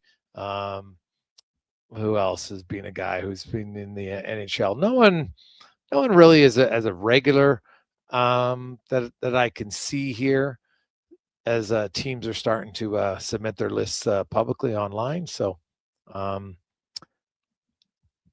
it's what happens. You're going to have some guys. It's just kind of like, some of these guys would be put on waivers during the season and the vast majority don't get picked, but then there's 1 or 2 or 3 and they get claimed and then they go to another team and they play awesome. So we'll see. Could be one man's garbage is another man's treasure. Isn't that what they say? So there you go. We're hoping to connect with Mark Kilam here, and we'll see where that goes here in a few moments. The head coach of the undefeated Edmonton Elks, which leads me to the question, and we got a few texts because I asked it earlier, and I'm curious on your renewed interest / confidence, belief in the Elks since Chris Morris and Ed Hervey took over the team. And, last year, obviously, was better anywhere. They still didn't make the playoffs, but they won 7 games. Now they've won 3 to start this season. So if you look at it, they're what are they? Last year, they were 7-11 in their 18 games. So now they're 10-11, almost a 500 team under Hervey and Morris. And really, if you look at Ed Hervey's record, in the 4 years he was a GM, and now I guess it's 5 and 3 games. And then you compare it to from 2006 before he was there and then after he left, like it's not even close. And, one significant wrong decision for some organizations can just set things back significantly. And there's no better example than that for them. Now, has Ed changed and evolved since he left? 100%. So, there's always some pros to it. But when it comes down to just the sheer building of a team, he talked about it. I want to make my D-line better. I want to make the O-line better. Now, you can't just snap your fingers in one offseason and do it. But in a second offseason, he improved the offensive line. Their defense, same secondary, same linebacking core. Then they went out and got Carney, a legit difference maker on the D-line. And we saw it against Winnipeg. They got pressure from a lot of different places now. Because when you have a guy like Carney and lots of teams are going to try to double team him, well, that just opens up more opportunities for your other guys in the D-line. And that allows them to be more impactful and effective. So that's obviously a good problem for sure. So we'll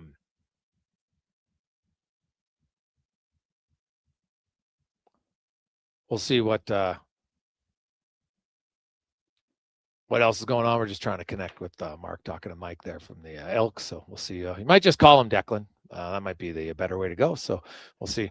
Hey, boys, everybody loves a winning team. Just ask the Jays. Well, yeah, it's true. Right now, the Jays won, and it's a pretty big market, and they went all the way to the final. And even though they didn't win it, you look at the seats this year, and the team is not nearly as effective right now. They started the season like last year, but they've yet to turn it on at all. Right now they can't get good pitching. They can't get timely hitting, and they're 5 games under 500. And if you look at the wild card race, suddenly they're 2.5 back, and they've got to jump over 4 teams. So you're starting to get to a point where it becomes a problem, because not only is it, well, we've got to win games, but now we have to win games and not just catch 1 team or 2 teams. You'd have to pass the Twins, the Athletics, the Astros, and the Mariners. So it's 4 teams that they would have to catch and pass. So that is that becomes more of an issue. I know they've only played 84 games, so there's still lots of time left, but they're into the second half of the season, and the really the biggest problem for them is that Vladdy Guerrero has shown really no signs of getting better, like none. I don't know if I've seen a player who has as much power as he does at the plate hit as many soft dribblers as he does right now. Like, look at how many times he just has a little 6 bouncer to the second baseman, the shortstop, or the third baseman. Like, it's not even hard. It's just like a little whiff. And you're just like, oh my God. It's odd that somebody can hit the ball that hard and literally can't do it right now. So it's mind-blowing to me. And it shows you what confidence can do for players, good and bad. Because it's clear he doesn't have much confidence. You watch him in the dugout. Like, this guy's normally Mr. Smiley, Mr. Excited. You're seeing none of it. Absolutely none of it. Anyway, we'll wait for Kilam. Let's get to our stats of the day now. Brought to you by All-Star Construction, founded in 2009. They continue to grow, and they are hiring. So if you are looking just to start your career, because they are looking for laborers for sure, but also looking for gas pipe technicians, hydrovac operators, backhoe operators, and more. Check it out at All Star Construction. So some stats of the day for you. First of all, NHL draft picks over the weekend. Okay, now we have them. Okay, good. Well, we'll switch. I love it. We're going to call an audible. Perfect. Now we do have the head coach of the only undefeated team in the CFL, Mark Kilam from the Edmonton Elks. And coach, you go on the road again in a tough place, and man, you really dominated early in that game. Give me your thoughts on how satisfying is it as a coach when your team comes out and really plays early on to the game plan that you've devised as a coach? I think it's rewarding to feel like your process, you're seeing results from the process that you're putting in. I think that's the rewarding part. I think, as coaches, we're always looking for the things that we can get better at. But, certainly I was proud of the guys because we were on a 5-day week, which is tough. Like everyone has short weeks, so it's nothing new. But 5 days are tough on the road. Everyone knows Winnipeg, very, very difficult place to play. I was pleased that, we prepared the right way to give ourselves a chance, and we came out firing in that game. I know that you have to prepare for every situation, but I'm sure you'd like to see how your team can fare when it's not pouring rain and everybody's soaked. Because it's just different. Like I talked to Cody, he's like, there's just certain balls you can't throw. So your team came out, it was good, good weather. And your defense, I'll start there and we'll get to the offense, but your defense easily had the most consistent pressure mark all day long from lots of different guys. It wasn't just one guys. It was collectively as a group. You got some sacks, you got some turnovers. Your secondary is obviously more experienced, but just what did you see now because you had like a normal condition that gives you pause to say, man, this is kind of what we expected from our D-line specifically? Yeah, I mean, we had challenged the D-line early in that week to really kind of set the tone for the football team, and they responded. And it wasn't just one guy; it was multiple players showing up.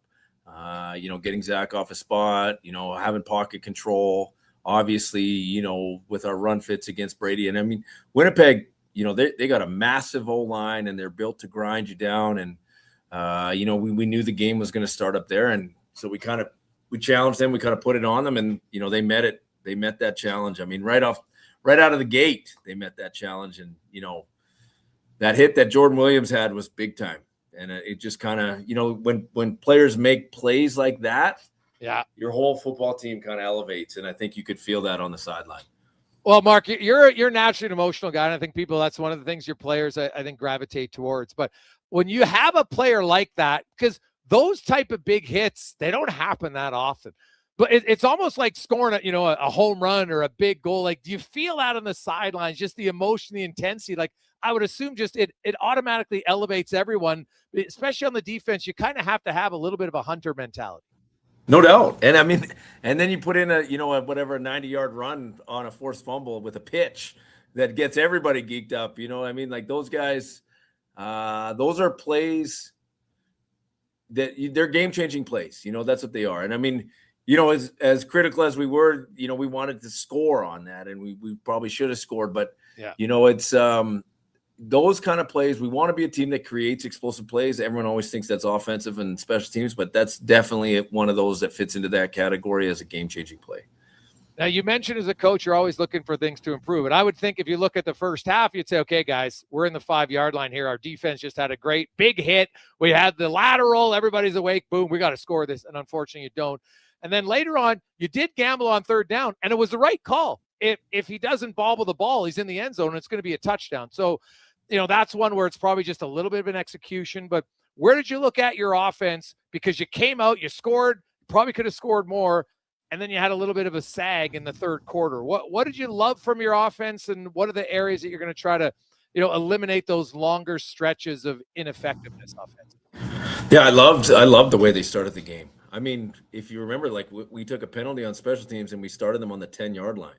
And then we took the second drive or the third drive, we did the same thing and started them on the 5, something like that. And so we had 2 over 100-yard drives. Both should have ended in scores. One of them did. One of them, like you said, was ruled down on the 1. But that's big time. I mean, that's big time. That's hard to do. We talk about, we really challenged the offense last week for other guys to kind of step up and make plays because, we know how good rank's been for us, but every other team in the league knows that as well. So it's important for other players to create when they have opportunities. And guys like Keon Julian Grant had probably his best game of the year. TJ Luther's been getting better every single week and has been making impact plays every week. And Josh Cephas is a guy who's big body, strong hands, who was kind of behind the 8 ball because he was a late addition to our training camp roster. And then, so he didn't have like the off-season meetings. He had to try to figure it out in camp, which is difficult, and has, steadily grown every week that he's played as well. So those guys all made plays on offense. So that was definitely a plus. I think, our offense wants to go for it inside the 10-yard line anyways. And, we kicked the short field goal the first time. We didn't want to do it the second time. And, we're going to continue to have each other's backs that way, succeed or failure down there. So that's what we're going to do.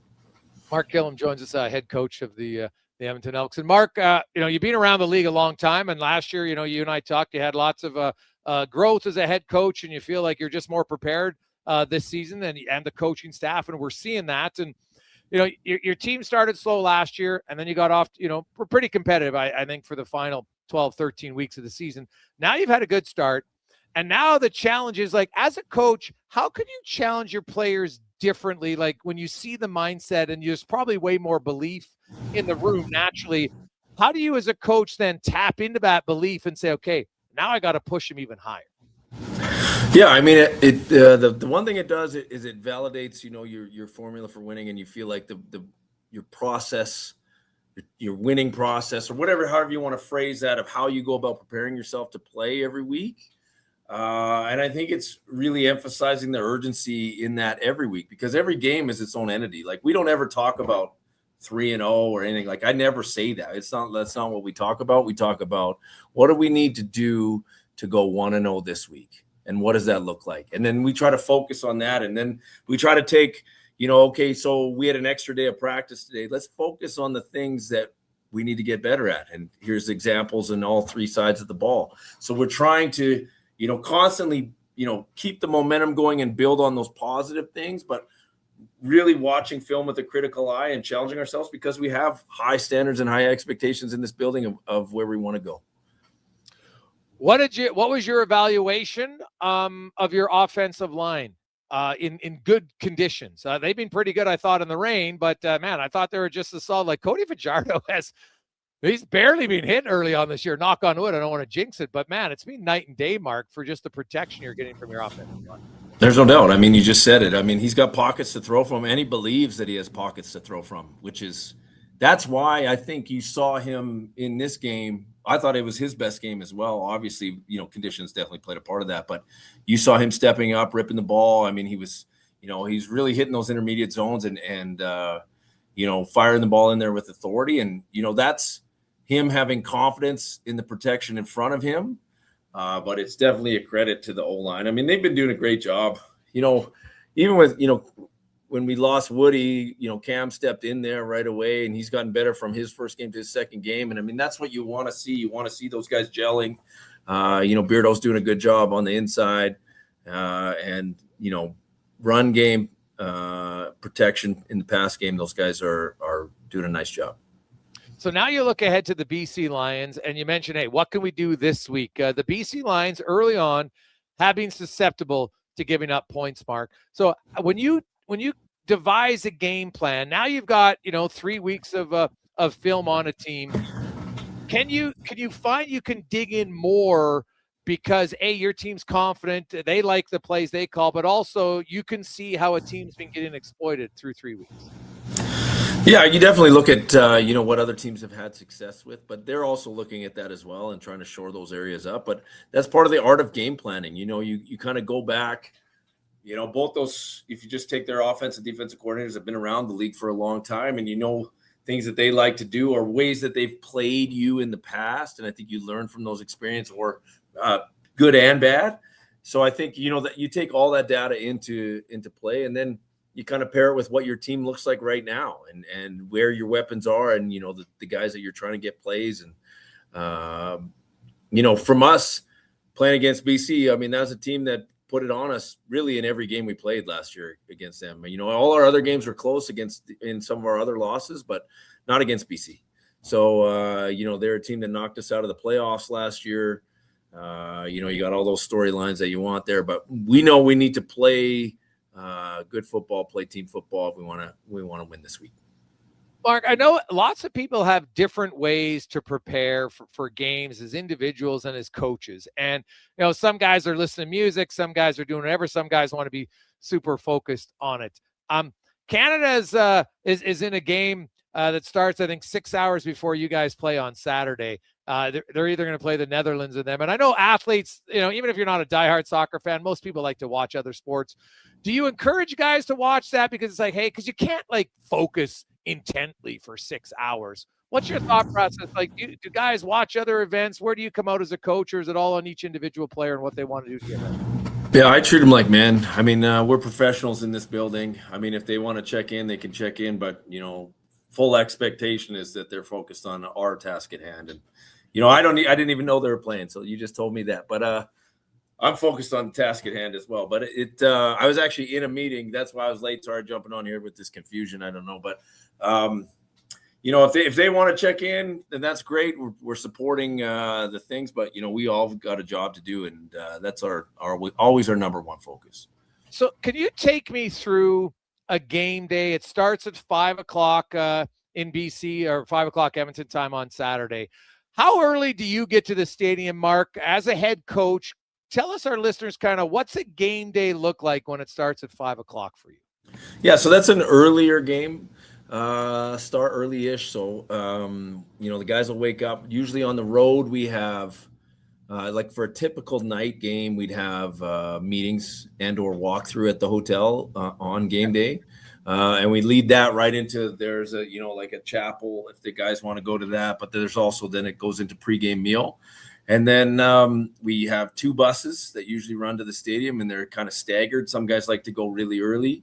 I'm always on the early bus. I like to be there. And then some guys come late. It's about 30 minutes later that second bus leaves. And then it's we have a game day schedule that we do, like a certain kind of ritual, which gives the players time to kind of do their own thing and prepare their bodies. And then we always start with specialists warming up first. So that's kicker, punter, long snappers, holders. And then the returners come out for the back part of that. Then we go into pat and go as our warm up. And then the rest of the team comes out for full team warm up. And we do kind of the, 5-minute periods of, Indy, Skelly, and team, kick a PAT, and then we're back in. So that's kind of the game day and our game day warm up. It's the same process always. It just depends on what time the game starts at for how much time you have in the day. And your pregame speech, it's not always like the movies and everyone's rah-rah every time, but you're an emotional guy. Do you kind of plan what you say, or is it always off the cuff right when you get in there? Okay, fellas, here we are. Away we go. How are you? I try to plan the pregame ones. I do not plan any of the postgame shenanigans that happen in there. I think that's bad karma. But so that's why some of those videos postgame, I mean, I don't know, half the time I just black out. But it's just raw emotion, especially after a win in there. But, pregame, I just try to give them some focus points. It's professional football. They shouldn't need, something from their coach to be ready to go. But like you said, I am an emotional person. I do, I'm an all-in human being. So, some of the stuff I say is pretty competitive, pretty edgy at the start of the game. But that's just, it's different every week. It's not super long because, one, it just feels weird when it goes really long pregame. But, I just try to give them some things to focus on, some things that we had talked about usually during the week and what we need to do, and then the players do the rest. Mark Kilam joins us, head coach of the 3-0 Edmonton Elks. They're in BC on Saturday. And Mark, you've had now 3 weeks with Rick Campbell, kind of helping out with an extra eye in the sky as a coach. Wasn't there last year. How has he helped your coaching unit so far this season? What's been different or better with him helping you guys out? Yeah, I think, like I said right before the season, I think it's just net positive having him in here. I mean, he's just, he's a CFL lifer who's literally been in this league his whole life. So, seen and heard and done a lot of things at all levels, all sides of the ball. He's been doing his advanced scouting for the offense, which has been great. Him and I do, a situational glance at the league. It's usually today or tomorrow for all the games that happened. And we just look at all the critical decisions and just talk about them. And, on game day, he's just another steady voice up in the box. He's just anticipating what's coming up and that kind of thing. And, like I said, it's just net positive. He's helping all sides of the ball. He's helping Des with special teams. He's done some of that as well. So, I mean, happy he's on our staff and, pleased with what he's brought to the organization. And lastly, Mark, when you challenge a play and it doesn't go your way, do you get a longer explanation from the league afterwards? Yeah, well, I've only challenged. I've only think I've thrown it once this year, haven't I? I threw it on the catch, fumble, immediate recovery. I thought it was worth it on that one. Yeah. I get it. Sometimes, I'm always trying to in the sideline official's ear to ask if the upstairs is looking at it to see if I need to challenge or not. Sometimes we've got to wait for the guys in the booth to see it. And it's depending on stadium, that can take a while. You think it's instant, but it's not. So we're waiting and we only have that window where we can get it in. But, I try to keep my communication with the league positive and not very much because I don't want to be somebody that's bitching and complaining all the time. I don't think that's helpful. At the same time, I don't want to be super long-winded with my stuff. If there's a problem, I ask, I call. I usually get an explanation whether I like it or not. But, I'm just trying to focus on, we want to play clean football here. We want to coach to the standards that are being enforced. And we want, the league to look good while we're doing it. So kind of falls into that spectrum if you want to phrase it that way. Yeah, no, makes sense. Well, Mark, great start to the season. Continued success. We'll see you down at practice this week. Enjoy it. Thanks for your time. Okay, thanks for having me. Appreciate it. Gotcha. There's Mark Kilam, the head coach of the undefeated 3-0 Edmonton Elks. They'll be in BC on Saturday. That's a great shaping up for a great day for sports fans, man. You got Canada at 11 a.m. our time. We don't know who they're taking on yet. It's either going to be the Netherlands or Morocco. And then you got the Elks and the BC Lions coming in at a 5:00 start on Saturday. So that is 5:00 Edmonton time. So it's perfect. Another weekend where there's one game a day: Thursday, Friday, Saturday, and Sunday. We'll take a quick break. We'll come back. We'll catch things up. We'll get to the stats of the day when we return. It's the Gregor Show here on Sports 1440, sports1440.ca, presented by PlayAlberta.ca. Action Electrical Solar Team is now making a play for sustainability and savings. They're specialists in powering up for a greener future. That's the strategy. Designing and installing high-efficiency solar panels. They're helping homes and businesses combat rising utility costs by harnessing the power of the sun. A smart move for efficiency and the environment. Hire the Action Electrical team to bring home a win for your project. Visit actionelectrical.net. Listen up, friends. Operation Pizza is a go at Papa John's. They're introducing new personal pizzas just in time to celebrate the premiere of Toy Story 5. These adventure-sized pies come in new exciting flavors like Sheriff's Roundup, Space Ranger-oni, and Reach for the Pie. Or take your personal pizza to infinity and beyond by creating your own flavor just for you. Order 2 or more with Papa Pairings and get yours for only $9.99 each. New personal pizzas are ready for takeoff. See Disney and Pixar's Toy Story 5 in theaters June 19th. Hi, Mike here from Northgate Chevrolet Buick GMC. Car shopping sucks. That's right. Going back and forth 100 times just to get a price. Give me your credit card for a test drive. What's all these extra fees? That sounds ridiculous. At Northgate, we do things a little differently. Good deals on new, pre-owned vehicles, good people, and a great selection. Stop in and see us today, 13215 97th Street, or visit us online at northgategm.com. You're in Northgate country. You see it? Fusion Promo Marketing can make it. Fusion makes high-quality, memorable promotional products for businesses, sports teams, and corporate events. From vision to reality, get noticed and remembered. Fusion with a Z, promomarketing.ca. Experience the home ice advantage with your window coverings. Novo Blinds provides factory direct pricing and fast turnaround on roller, zebra, blackout, drapery, and motorized blinds. Book a free in-home consultation at novoblinds.ca. It's dollar drink summer at McDonald's. Sip on a refreshing small fountain drink or a small iced coffee for just $1 each plus tax, all summer long. Only at McDonald's. Excludes flavored and cloud iced coffees. At participating Canadian restaurants. Taxes extra. Prices exclude delivery. Everything is going to be okay. If you're feeling the weight of too much debt, you have options. I'm Dan McDicken, a licensed insolvency trustee with Faber. Becoming debt-free is possible, and a personal bankruptcy or a consumer proposal will get you there. Schedule your free Faber Focus session at faber.ca today. You'll learn how a consumer proposal will eliminate your debt by paying a percentage of the amount owed without interest. At Faber, we've got your back. The job isn't done until the last load is hauled, and having a semi-trailer out of commission is not an option. Whether replacing or adding to your convoy, Edmonton Trailer has a huge inventory of new and used semi-trailers, trusted by the gravel, logging, oil field, fluids, and freight industries. Find a trailer right for you online or at one of their 3 locations. For sales, service, parts, rental, and finance, when you're in it for the long haul, Edmonton Trailer. You don't just need property services, you need problems handled. HireGood provides cleanup, debris removal, site monitoring, and safety attendance across Edmonton. We reduce issues on your property, keep spaces safe, and take pressure off your team. We resolve real problems for businesses while creating real impact, because our team is built on second chances, and they show up every day ready to prove it. Visit hiregood.ca or call and mention Jason Gregor for a first-time discount. HireGood. Stable jobs create stable lives. School's almost out, and road trip season is just around the corner. But if your brakes sound like they're grinding harder than a hockey fourth liner, it might be time to visit Napa Auto Parts. Napa has all the quality parts, tools, and know-how to help keep your vehicle running smoothly and road ready. With over 85 locations in Alberta, visit your local Napa store today or shop online at napacanada.com. That's Napa know-how. Is your business ready to grow? Not sure how? We have your solution.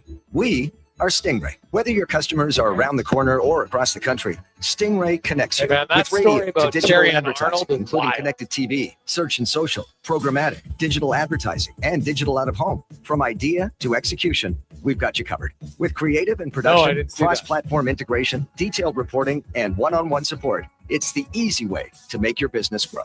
Get started now at stingraymediasolutions.com.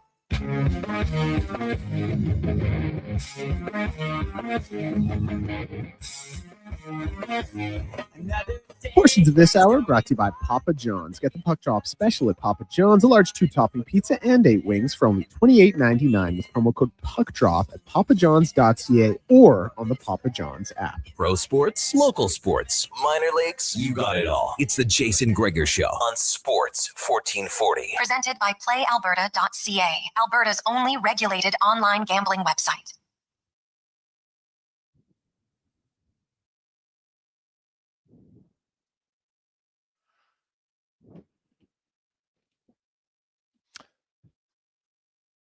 We continue on. Jason Gregor, Declan Kruger, Sports 1440, sports1440.ca.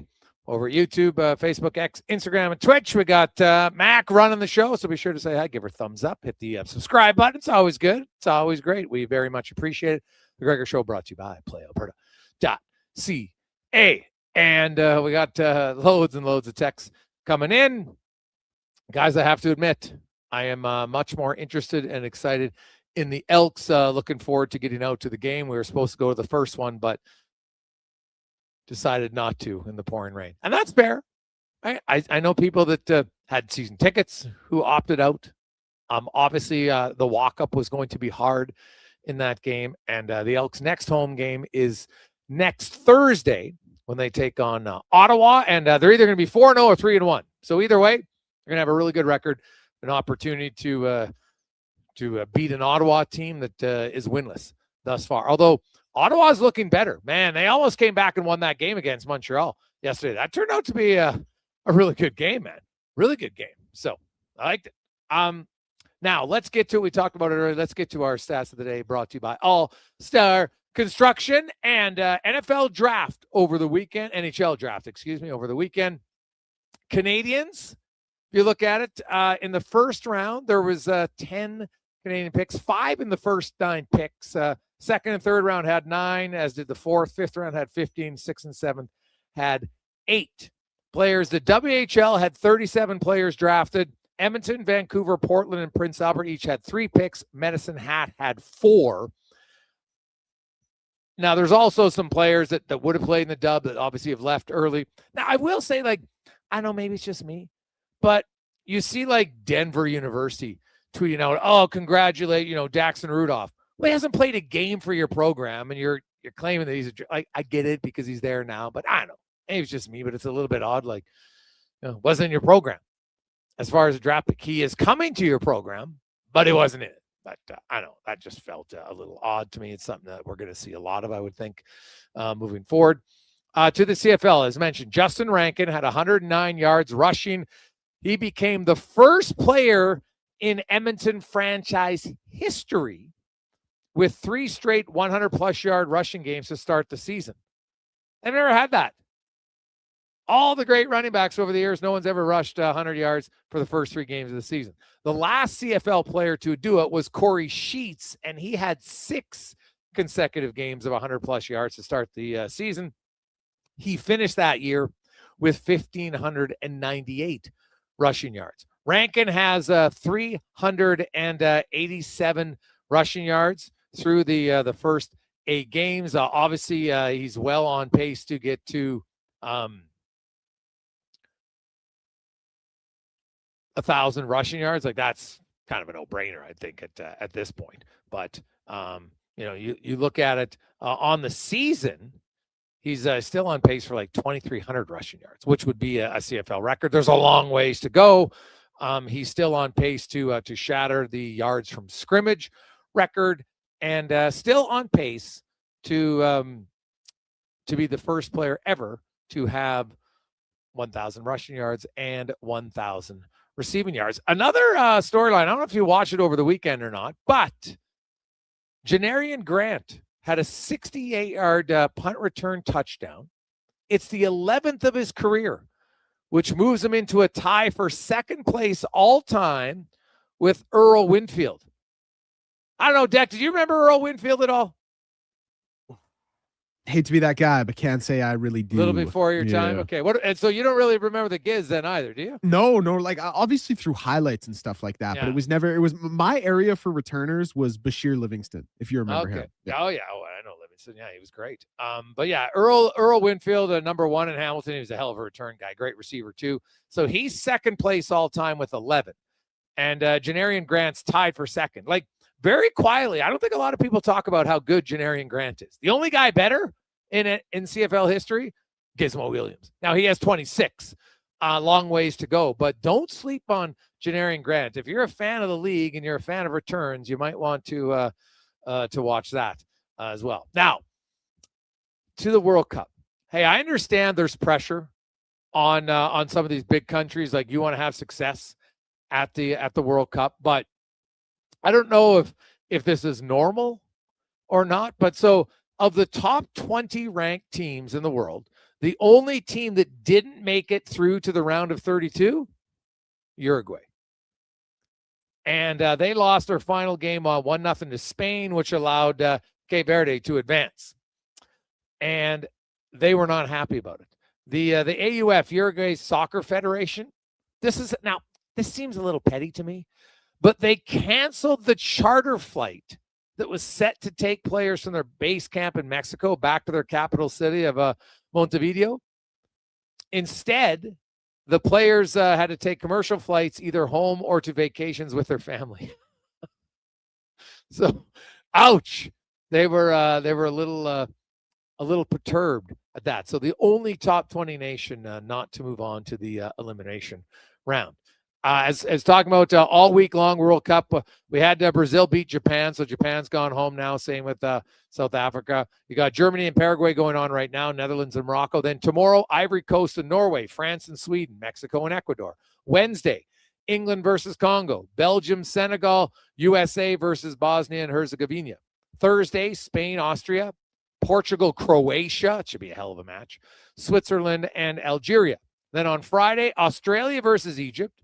Argentina versus Cape Verde. And Colombia versus Ghana. And now, Deck, I'm going to get your thoughts on this one because I just don't understand it. You've been an organization that hasn't gone anywhere for a long time. You finally have a decent season. And then you decide, you know what? We're just going to trade away all our good players. What the hell are the Charlotte Hornets doing? So they traded away their cornerstone LaMelo Ball, and then they dealt Miles Bridges and a second-round pick to the Suns for Grayson Allen, Royce O'Neal, and a future first-rounder. So 2 of Charlotte's top 4 scorers are gone months after a promising 44-win campaign. Make it make sense. Yeah, this isn't even one there's like a yeah, but this for like it makes no. They have been such a poor run organization. Like they've been the poster children for being a poor run organization, and this is just more evidence of that. Like I don't even know what the plan here is. Is the plan to build around Con Knippel and Brandon Miller a shooter and a perimeter defense, like 2 guys who need players to create for them, which you had in LaMelo Ball, by the way? Like, it's just, they finally had some semblance of, okay, things are coming together and there's chemistry here with this young core and they can do it. And we saw their win streak and it obviously took them to the plan. And then this, like, it's not even one I can sit here and quibble about or give a, yeah, but there's that, like, it just makes no sense. They have been one of the worst run organizations, not just in basketball, but in sports. And this really puts the nail in the coffin of them just being like an absolute, like if Oilers fans thought we had an incompetent front office, like if that's I challenge you to be a fan of the Charlotte Hornets, because this is next level. Yeah, it made, like, I just don't understand it. Like, at all. I'm like, no, you can't tell me they're even trying to rebuild here. Like, what? These guys were under contract for a few years. Like, it's mind blowing. They've started to rebuild in the middle of a rebuild that actually finally, for the first time in decades, looked like it was starting to work. Like, it makes no sense. No sense. Okay, good. I thought I was missing something. I'm like, hey, you're there. You and Josh follow the NBA more than I do, and I'm just like, what the hell is going on? This is how you remain a losing franchise. It's that simple. Oh, we finally got some good players. You know what? We're too good. It's honestly, it's like that's their message. Sorry, guys, we're too good. Like, why would anybody want to be a Charlotte Hornets season ticket holder? Unless you're just like, you know what? I am a sucker for punishment. I just want our team to be below average all the time. Because otherwise, I don't get why anybody would want to continue rooting for that team. Like, it would be very hard to root for that team the way they're going right now. We'll return. We're going to talk lots more. We got a lot of questions on the Oilers. We'll get to those. Of course, we're a few days away from free agency. Now, the Oilers could surprise us. I think they've got some pieces. Obviously, they need another goalie. Now, maybe it's Connor Ingram before free agency, or maybe right after free agency starts, like Brett Kulak 4 years ago. Or they're going to go in a different direction. But we know 1,000% they need another NHL goalie. Connor Unger is not going to be their backup in Edmonton this year. Right? He's got 14 AHL games. I don't see that being the angle they're going to go down. So we'll talk about the Oilers and more after a Sports 1440 update brought to you by Legacy Heating and Cooling. Home with the no payments, no interest for 1 year on your AC or furnace. Bundle them together, saving more. LegacyHeating.ca. This is a Sports 1440 update.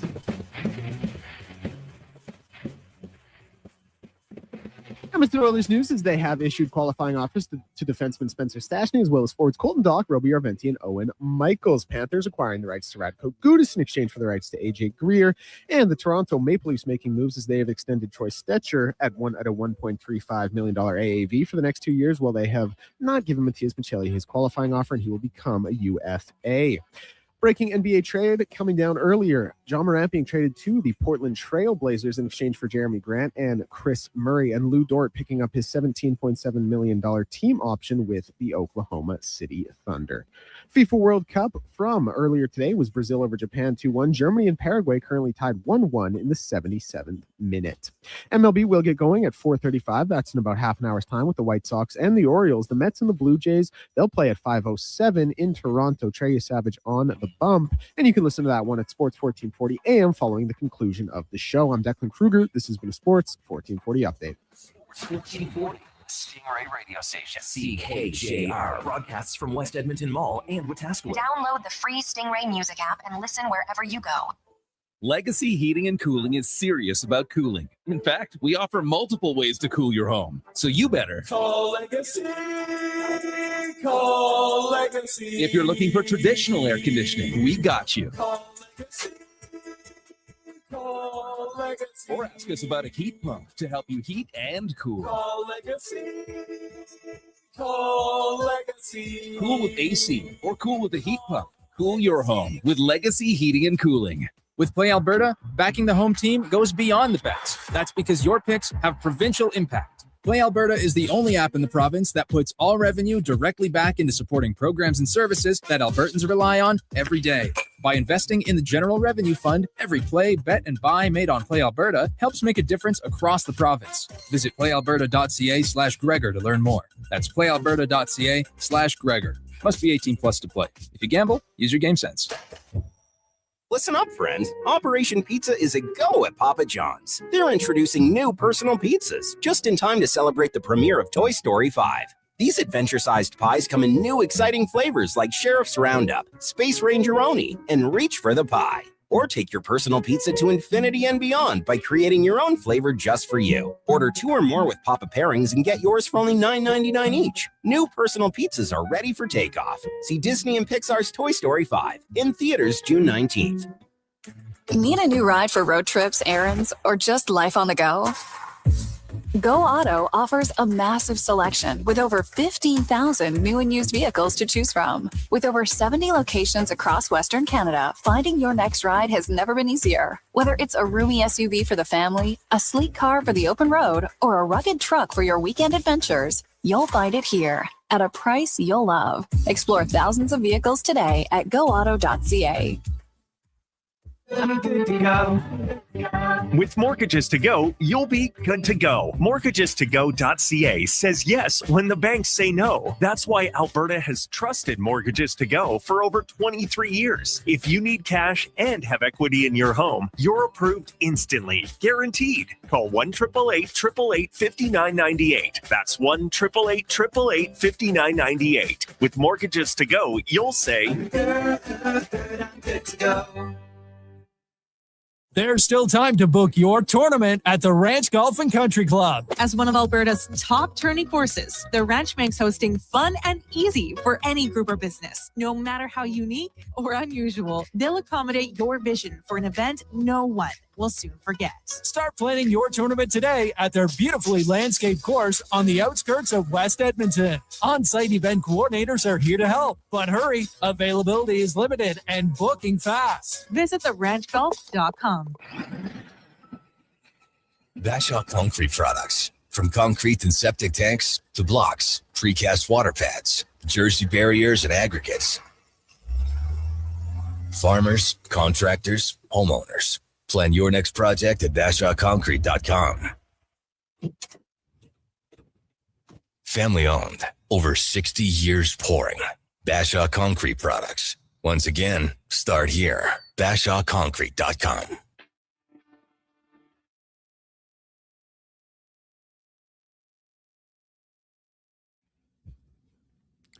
Portions of this hour brought to you by Leading Edge Physio. From weekend warriors to professional athletes, kids playing soccer to grandparents in the garden, rotator cuff tears and tendonitis to post-surgical knees and hips. We fix your body. Life shouldn't hurt. LeadingEdgePhysio.com. The Jason Gregor Show Pro with sports, guest host local Connor sports, Halley. Minor leagues, You got it all. It's the Jason Gregor Show on Sports 1440. Presented by PlayAlberta.ca, Alberta's only regulated online gambling website.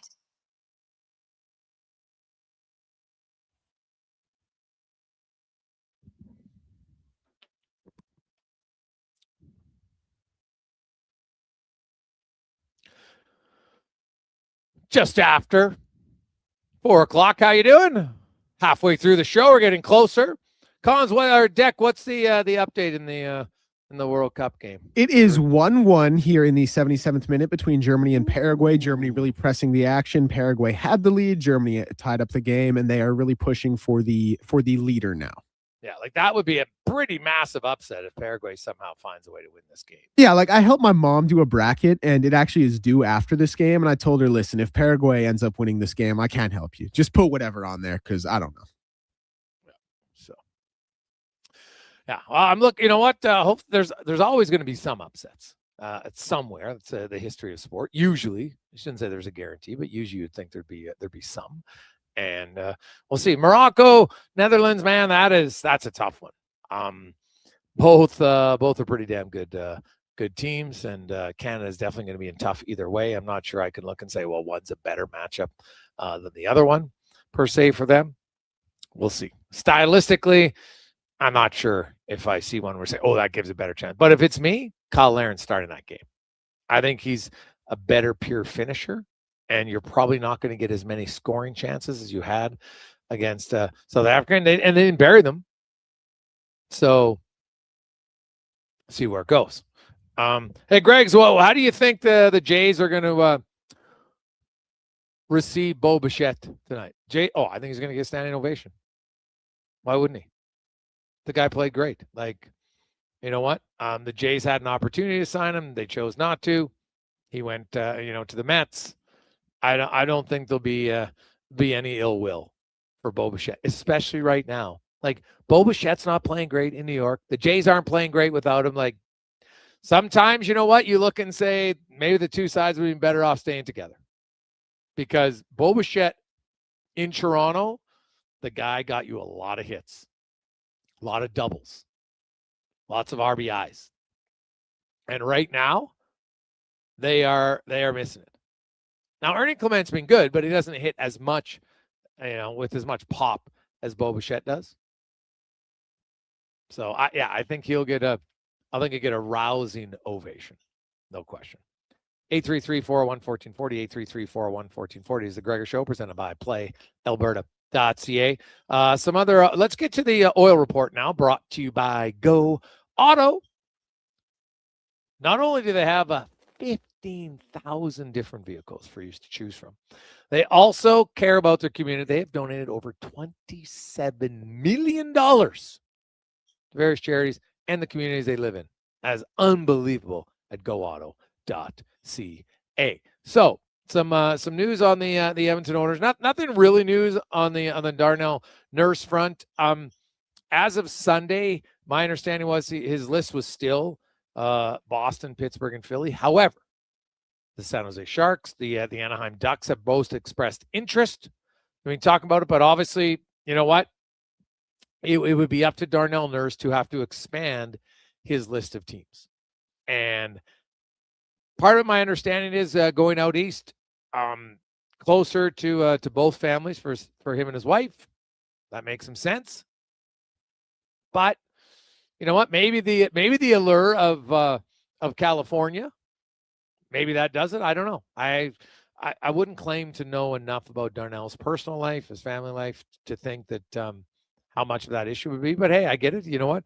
Doesn't matter who you are. Lots of grandparents like to be close to the kids and grandkids. I get it. So that's probably playing a factor in it. But that's kind of the update on that. As far as other things for the Oilers, some no surprises. They've qualified Doc Stastny, Robbie Yarventi, and Owen Michael. They didn't qualify Josh Bloom and Matvey Petrov. And so, Petrov's going to go back and play in Russia, and we'll see where Josh Bloom goes. The other thing for the Oilers, they have about right now $7.15 million in cap space, right? $7.415 million in cap space is what I should say. So when you look at Doc, he's going to sign for sure. I think Stashny's going to sign. His qualifying offer is only $866K. So he not saying he'll sign it, but he's not in any position really to demand a big increase. He's probably a number 7, I would think, on the Oilers when the season begins. Right now, he's definitely number 7 if they don't trade Nurse. And even if they trade Nurse, they still might look for another defenseman. I'm just not sold they want to go into the season with Stashny and Emerson as their third pair defense. Right? Like there's really no identity there. What are they as a pair? I'm not sure that would be a great pair by any stretch of the imagination. So the Oilers do need to sign another goalie, with Tristan Jarry. You know what? Maybe they batted around more with Connor Ingram in his camp between now and 10 a.m. on Friday. And again, Brett Kulak went to free agency, ended up staying in Edmonton 4 years ago. Maybe Connor Ingram does the same thing. Maybe the number you think you can get isn't always out there, right? Remember Vander Kane? Ken Hall's like, okay, you want to test the market? Good. Go test the market. And then what happened? He signed in Edmonton. Brett Kulak, same thing. Maybe it's the same for Connor Ingram. Now, all it takes is one team to like you enough to give you your ask. That's all it takes. And so I can understand completely, but the risk is the minute you open the door to free agency at 10 a.m., that means the Edmonton Oilers now, they can talk to other goalies too. And maybe they find one, and all of a sudden that offer that they had for you, well, now it's gone, right? That's always the risk and the balance that heads into it. Kasperi Kapanen, my understanding is, no surprise here, but going to test the market. I know the Oilers like him, and I think he likes it here, but there's also, when there's only so many opportunities, like Kapanen had a good season last year. He's 29 years of age. I think the Oilers would like to sign him for 2 to 2.2, but maybe someone's willing to give him 3. Like, look at what Beck Mallenstein just got. He got $3 million. Zach Ospachuk, St. Albert guy, good for him. He got a 4-year deal at $2.35 million. He had 7 points in 59 games last year. Now, he's a bigger body, will fight. So he brings an element, but good for him. $2.35 million for the next 4 years. Right? It's great. It's great for him. Got over $10 million, man. It's life altering. If you're smart with your money, it's life altering for him. So I won't be shocked if somebody offers Kapanen $3 million. Right? I look at Adam Henrique, Curtis Lazar, Jack Roslovich. I think they're all going to. I don't see any of them coming back. Max Jones, there's a slight chance he could remain in Edmonton, but I think Max Jones might look and say, and this is where it's the balance. Yeah, I could stay in Edmonton, but I'm like the number 12 or number 13 for it. Maybe I could go somewhere else and be like the number 10 for it, where I know I'm going to be in the roster every night. And if the money is going to be the same, and even if the team isn't as good, you still have more fun playing the game at the end of the day. So I could see Jones, a big body who skates, and consistency. It's not ability; it's more consistency that's being his issue. And last year, when he was in healthy, he was pretty consistent. Now the problem was he wasn't in the line. He wasn't in the lineup that much, right? So that's the challenge there. Hey, Greg, how many contracts do the Oilers have?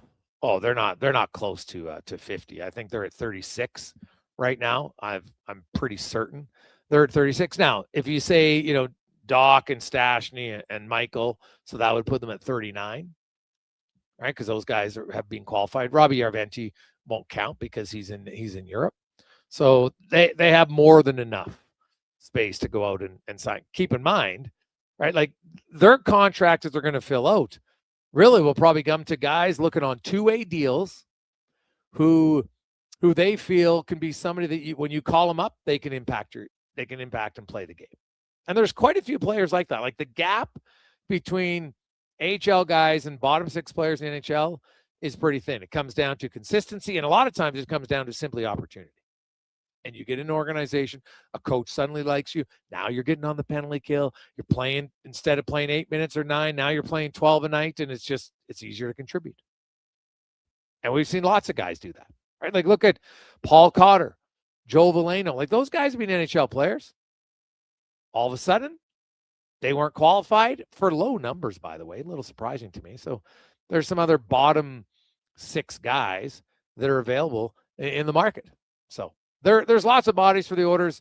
I think they've got a specific thing. Like we know they need a goalie. That's Captain Obvious. They would like to sign another defenseman. Now in the system, like Alex Regula's got 1 year left. He's a right shot defenseman. Riley Smith, Riley Stillman, excuse me. He's another guy that they feel is probably close, right? You've got Josh Brown, who's, hey, he's in the minors. His cap, it doesn't matter. Atro Lepinen. So they, Cam Dineen, I think is going to walk away. But where Edmonton is, look for them to sign.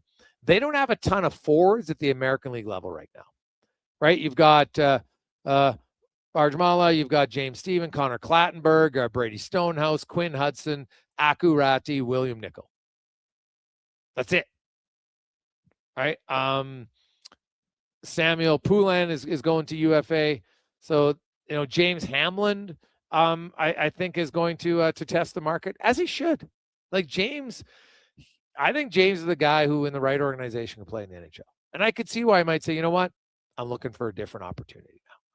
But the Oilers, I could see them on the first day of free agency signing 2 or 3 forwards that aren't necessarily going to be regular NHL guys, but guys that they feel can help call it. Because if I look at in the minors, like Aku Ratti, is he ready to be an NHLer? Quinn Hudson, maybe.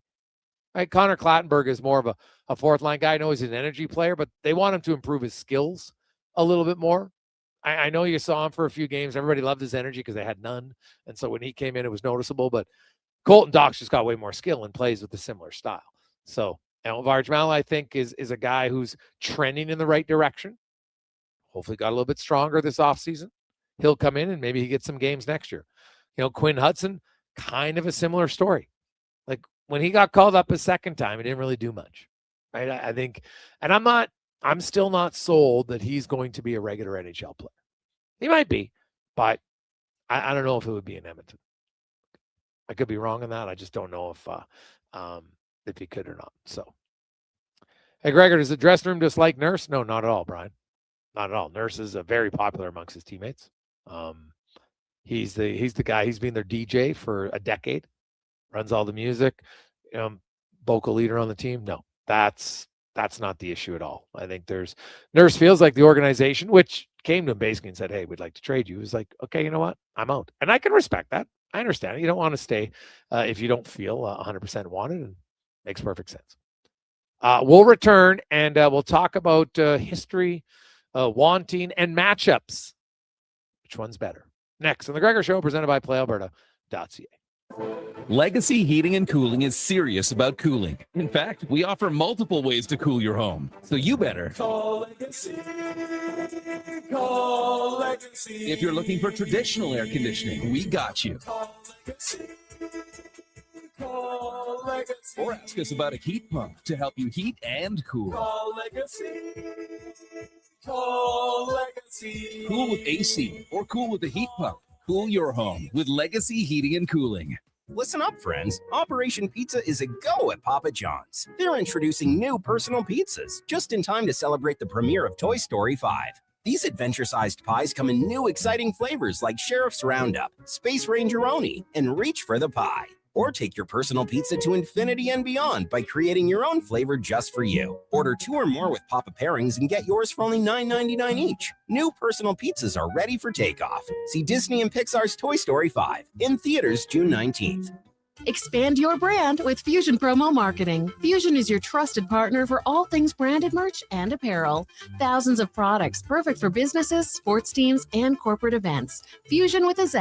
Promomarketing.ca. Are you a skilled laborer? All Star Construction wants to talk to you. A heavy equipment operator with track hoe or backhoe experience? All Star Construction wants to talk to you, too. With work in and around Edmonton for local land developers, All Star Construction offers year-round employment. Whether it's power, gas, or telecom, developers rely on All Star Construction to get the job done. So if you're a skilled laborer or a heavy equipment operator with track hoe or backhoe experience searching for work, search All Star Construction on Indeed.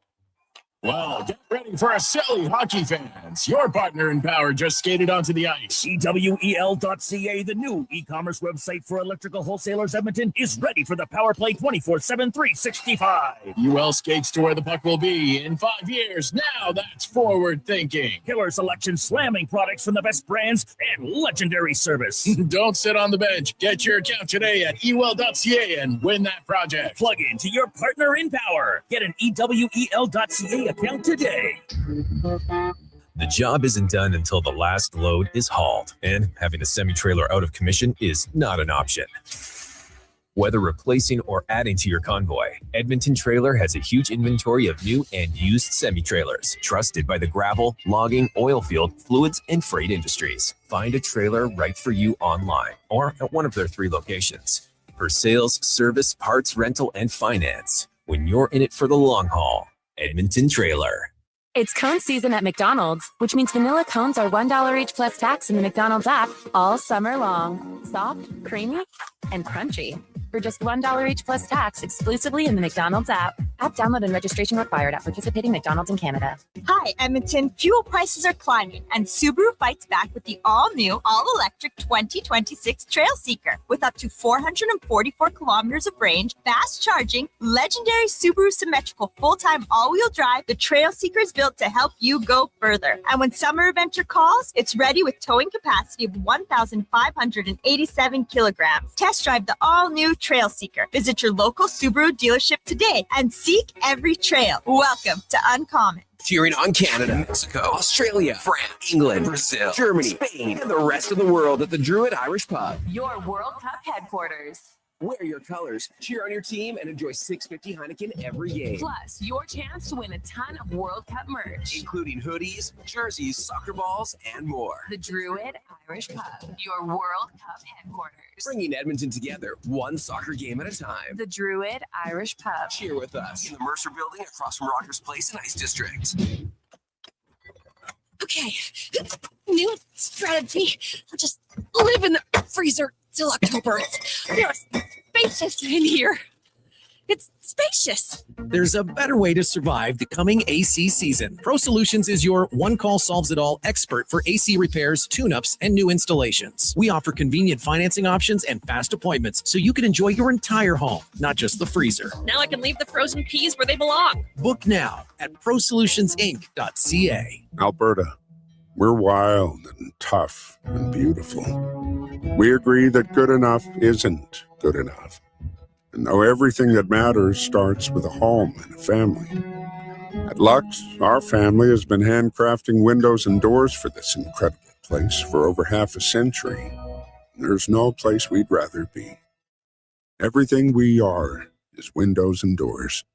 A company born and bred and made in Alberta. Oh, Canada. I'm Luke, owner of Catch of the Week, and not only is Catch of the Week a Canadian company, we have tons and tons of Canadian seafood in store too. Look like Canadian seafood in Edmonton. Yes, fresh. Canadian sole, halibut and salmon, Canadian lobster, crab and mussels, Canadian oysters, and so much more Canadian. Catch of the Week, Edmonton's best seafood. Just off the Henday in Capilano, only 5 minutes from Sherwood Park. Details and directions online at catchoftheweekedmonton.com.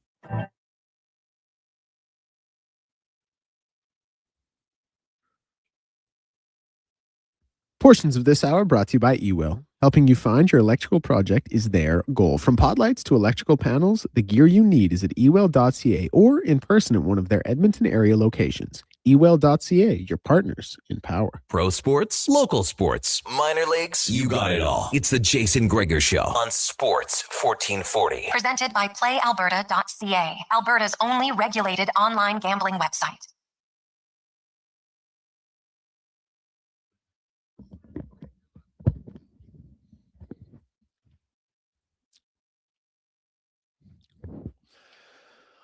We roll through Sports 1440, sports1440.ca, YouTube, Facebook, X, and Instagram. Hope you are having a fantastic Monday afternoon.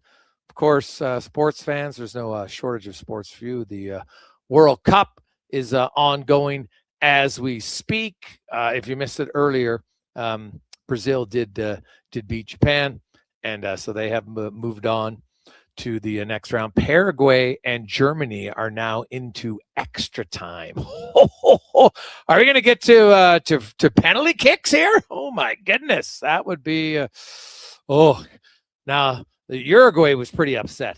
Imagine what would happen if Germany lost this one, because they obviously are a fairly big favorite in this match. And then tomorrow you have Côte d'Ivoire, the Ivory Coast, Côte d'Ivoire taking on Norway, France, and Sweden, and Mexico and Ecuador. Canada, of course, yesterday got their big win, 1-0. I think the score flattered South Africa. I thought that Canada should have had a few more goals. No question, they had some opportunities. They missed a few. There was obviously one great sequence of saves by the defender, then another defender, then the goalie, and that was kind of wild. But it just seemed like it was building, and then they finally got a little bit of a break on an errant header that went to Eustáquio, and boom, in the back of the net for a massive goal and the celebration. I talked to some people that were in the building, and they said it was absolutely crazy. As we get to our big guest of the day, brought to you by Silent Rides Charter Company, one of Alberta's premier bus charter companies with state-of-the-art motor coaches that will safely take your team, your group, your wedding party, your stag to your next destination. Ride in style, silentrides.ca. And Matthew Shinetti from TSN joins us once again. And Matt, obviously a huge win for Canada.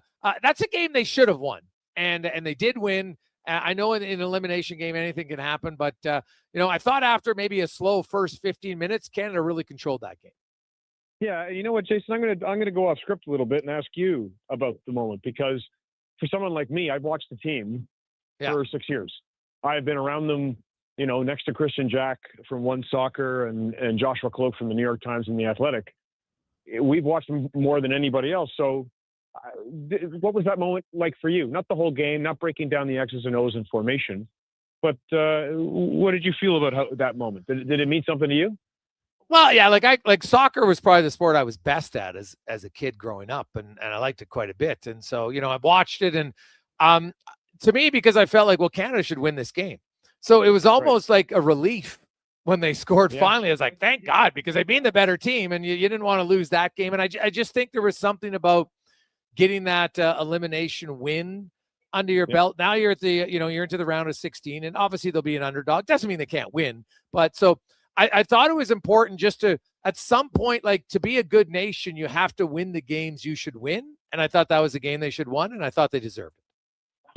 And there you go. You hit the nail on the head in two ways. And this is something I've been having. I think I might have slept just a handful of hours as we get ready to go to Houston now. But just speaking to people around the country, either on phone calls or text message or what have you, that was pretty much the sentiment. This idea, this nervousness, this anxiety, and then this ultimate release and what seemed like the perfect time. And at the end there, your point is well taken, which is this, as great as the scenes were in Toronto, as great as the scenes were in Vancouver, for all the group stage games and, the obvious joy with the 6-0 win over Qatar, and then the frustration and disappointment of losing to Switzerland, this moment was magnified in a lot of ways, because you win this game and really the whole tournament becomes a success. Canada becomes a host nation, not only that progresses out of its group, but also wins a knockout round game. And the sport will evolve. I'm not someone who thinks it's going to dramatically change overnight, but it will evolve. And I think it'll even maybe escalate quicker because of the emotion you saw around the country for that moment, that goal from Stefan Eustáquio. Because ultimately, and I'm not implying that like now millions and millions and millions of Canadians are going to start playing soccer tomorrow, but there are going to be a lot of people who are going to attach themselves to this team, not only through the next big moment, the round of 16 against either Morocco or the Netherlands, but this team is going to have a greater following than it has ever had before. And Stefan Eustáquio in that moment is going to matter in a way that's going to be amplified because it was a game that mattered, because Canada had to win. I just think yesterday was one of those incredible moments we all shared as Canadians. Not only that relief and release that you talked about, but just that sense of pride that on what is the biggest sporting stage, the World Cup, our nation succeeded when it had to. Yeah. And I think the other benefit was the time of the game. It didn't matter what time zone you're in. Kids could all watch that game. It wasn't too late, right? So everybody gets to watch it and celebrate. And kids, you can dare to dream about, hey, maybe I can be Eustáquio or Benedito if you're a defenseman or you're a goaltender, And then the other thing was, hey, when your team's good, now you look at things and, coaching deployment and stuff. And I looked at Canada, and they struggled finishing at times. when they had some good looks and they didn't finish them. And maybe their best pure finisher didn't get on the pitch despite having 2 goals in the first 3 games. Can you explain, like, why is Kyle Larin not on the pitch? Well, here now, I love this. I love now that we're talking about it, because now we're really getting into the weeds. So let's get into the weeds here. The one reason, and it is something that Jesse Marsh has lamented since he started this job back in May of 2024 against an opponent that I'm sure we'll get to in the Dutch, because it would be very interesting if Canada ultimately faces the Dutch again, because it's the first opponent Jesse Marsh faced when he became Canada's coach. But they had recurring issues with scoring goals. Go back to Copa America. They scored 1 goal in the group stage, and that was Jonathan David's goal against Peru. Kyle Larin did not score, and Kyle Larin has scored incredible goals with the Canadian men's national team. He's certainly going back. Everyone remembers the goals in Edmonton, but certainly going, throughout the 2021 qualifying, World Cup qualifying, and obviously that incredible goal against Bosnia, and obviously the one against Qatar. But this is a call that Jesse Marsh made, because certainly there was a lot of palpable frustration after the loss to Switzerland. There was a real sense in the camp that they should have taken at least a draw out of that game. And those 39 seconds at the beginning of the second half really did cost them. But this is what happens in tournament play. Jesse Marsh made a call, and I watched Kyle. I'm very lucky to be on the sidelines, and I watched Kyle Larin warm up. I watched him go through his paces. I believe, if my eyes were telling me what I think they were telling me, assistant coach Ewan Sharp came over to Kyle Larin to talk to him, because in the event that Alphonso Davies could not get through the half hour of extra time, Canada would have had an extra substitute, which means I think Kyle Larin would have come in. And maybe that was Jesse Marsh's thinking all along, because Kyle Larin was very upset, as everyone remembers him telling me after the goal against Bosnia. He was very annoyed that he didn't start, and perhaps that was Marsh's psychological ploy, and he's used a few of those in this tournament to make sure that in the moment that Kyle Larin might be good to go. But here's the deal. He didn't need him. Stefan Eustáquio's moment of magic now changes the entire narrative, but now we get into the round of 16. And as Jesse Marsh said himself, you're facing a giant, and you're going to need to score. And it'll be a huge call who he starts up front, whether obviously Kyle Larin, Tani Oluwaseyi, maybe Promise David.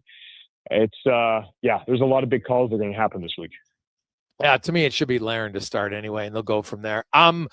We saw the minute he came in, just the touches on the ball from Alphonso Davies, like he's at a higher level than others. And I watched him, and I don't know where his conditioning's at. I don't know where he is 100%, but just his touches of the ball, clearly he can make an impact. What's your thoughts, Matt? Like, can he get like a half an hour? Like, could we see him earlier in the game on Saturday, or is he still a guy who's likely to come on late in a close game? What do you think? I would suspect he'd be coming on late. Look at what happened when he came on against South Africa. Almost immediately, the South Africans were like, oh no, we've got to mark. Not only one of us has got to mark him, maybe 2 or 3 of us have to mark him. And the attention, Alphonso had short bursts in which you could undeniably see that he was Alphonso Davies. But and anyone can understand this. His conditioning was likely not there. And on top of that, this is also somebody who, after dealing with all the hamstring issues he's dealt with, and even though he's taken time, a significant amount of time, and had not played before yesterday, had not played since the beginning of May, you can understand that he might have been, again, this minutes restriction component to the decision-making, he might have been a little, not skittish at all, but he had to feel his way into the game, so the saying goes. It might be a little more intense, either against Morocco or the Dutch. So I suspect that Jesse Marsh will look to use him as an impact sub again, because he certainly made an impact. He pulls all that attention away from the middle of the field, gets an extra couple of defenders on him, little soft spots emerge underneath, and what happens after that deflected header from Jacob Schaffelberg? Stefan Eustáquio is just right there at the right time where there was nobody else in the soft spot of that defense. So it worked out for Jesse Marsh, but again, completely different situation and completely different quality of opponent coming up on Saturday. Yeah, so now you look at the opponent, and we'll find out later tonight, Morocco and the Netherlands. And I know the Netherlands are favored, man, but Morocco, like, they're a gritty team. So if you look and say the matchup and styles, is there one you think's a better matchup for Canada? Yeah, it would be Morocco. Morocco, those who would have remembered the last World Cup. Morocco was the opponent that Canada faced in that final, frankly, throwaway game. And I was right behind Canada's net. And they learned a real hard lesson in the first 25 minutes of that because Morocco is fast, very fast, especially on the wings. Ashraf Hakimi, many will know from Paris Saint-Germain, he is the epitome of the speed that Morocco can beat you with. But Canada played their way back into the game. That was a very different Canadian lineup. Sam Adekoubi got the own goal against Morocco, and then it was Atiba Hutchinson who almost tied it late. So Morocco plays very much the same. This is who they are. That's their identity. And Canada, again, a locked-in Canada that even someone like Alistair Johnston has said, we all have to be playing together. We all have to be on the same page because if we're not, anybody can beat us. So in order really to look at this, that Morocco situation is one that Canada can feel competitive in. They're two styles. They both go for speed. They both go for the press. It is attack, attack, attack. And, conversely with the Dutch, I mean, anyone who certainly watched that 4-0 win or the win that they had over Sweden would have seen just a technical skill that the Netherlands has, especially through the middle, especially in tight spaces. And given some of the injuries that Canada has, when you think about Ismail Kone's leg, the fact that Nathan Saliba has been a little inconsistent since being given Kone's starting job, Nico Segur, Moise Bombito, Derek Cornelius, these guys may not be all 100%, and you're going up against a team that likes to technically break you down the middle. So, Morocco is, I think, the better fit. But either way, as Jesse Marsh said, this is a free play against a giant. And given what I've seen out of this team, facing Colombia in the fall, facing the Welsh, facing Romania, obviously the games against Argentina in Copa America, when it comes to the heavy hitters, when it comes to the big teams, the European teams, when it comes to a team either in the Dutch or the semifinalists from last World Cup, Morocco, that's the kind of game that this group does get up for. Yeah, well, I'm very fascinated to see who they play. I would agree, Morocco, but let's say they play the Dutch. What's the best way? Because you can't just sit back, right? I think if you sit back in any sport, usually you're going to get murdered. So how would you think that they would attack? And is there any lineup changes that you would look at to start against the Dutch? Yeah, I think if you're looking for speed up front, then you stick with Tani Oluwaseyi and Kyle Larin. If you're looking for speed down the wings and you're looking just to run, especially if it's Morocco, I wouldn't be surprised if, again, you see Liam Miller and Tejan Buchanan, even though you talk about, we can debate inconsistency with Kyle Larin. There's certainly been inconsistency with Tejan Buchanan. And then, again, right now, again, the speed that Moise Bombito has, I'd start him again. You don't know how many minutes you can get out of him against an opponent that is higher quality than South Africa, but you need speed because that's what Canada has been practicing it. Canada, that's what their identity is attack, attack, attack, press, press, press, and run as fast as you can. But up front, even though I know you like Kyle Larin, Jason, I think Tanny, if you're looking for wheels just to cause some chaos, and then in the end, is it Kyle Larin you bring in for more legs and a little bit more firepower, or the behemoth that is Promise David? So that's the wonderful thing now about where we are at, because you're talking about the nuances of the next biggest game in the history of the men's program. And even though there's a lot of injuries and the opponent is going to be difficult, Jesse Marsh does have options. Lastly, you look at the whole tournament as a whole. Do you see a clear favorite in your eyes right now, or two? Argentina and France. Like you're looking at when Erling Haaland is the guy telling all the world, well, we know France is going to win the whole tournament. And the Norwegians have a very talented team. It should tell you something, but I'm not throwing my hat into the Ronaldo versus Messi ring, but to watch the way that Lionel Messi is playing now in his late 30s, not trying to be physically dominant, but literally thinking the game on a completely different level that, many people will be talking about to their kids and grandkids, and looking back on the footage from especially this World Cup and in combination with the last World Cup in which Argentina won, and the way that Argentina plays for Lionel Messi. Right now, for me, my two favorites are France and Argentina. All right. Matt, we appreciate it, man. Enjoy the week coverage. And then we got the big match coming up on Saturday, 11 o'clock Edmonton time, 1 o'clock Eastern. And then, hey, for I know you cover the CFL for a long time. Elks fans are like, what the hell's going on? We get a Canada game, and then we can try to go undefeated against BC 6 hours later. So it'll be a great Saturday for sports. Appreciate your time. Yeah, I missed the CFL. Can't wait to get back soon, but hopefully not too soon. Yeah, there you go. That's Matthew Shinetti from TSN covering the World Cup in Canada.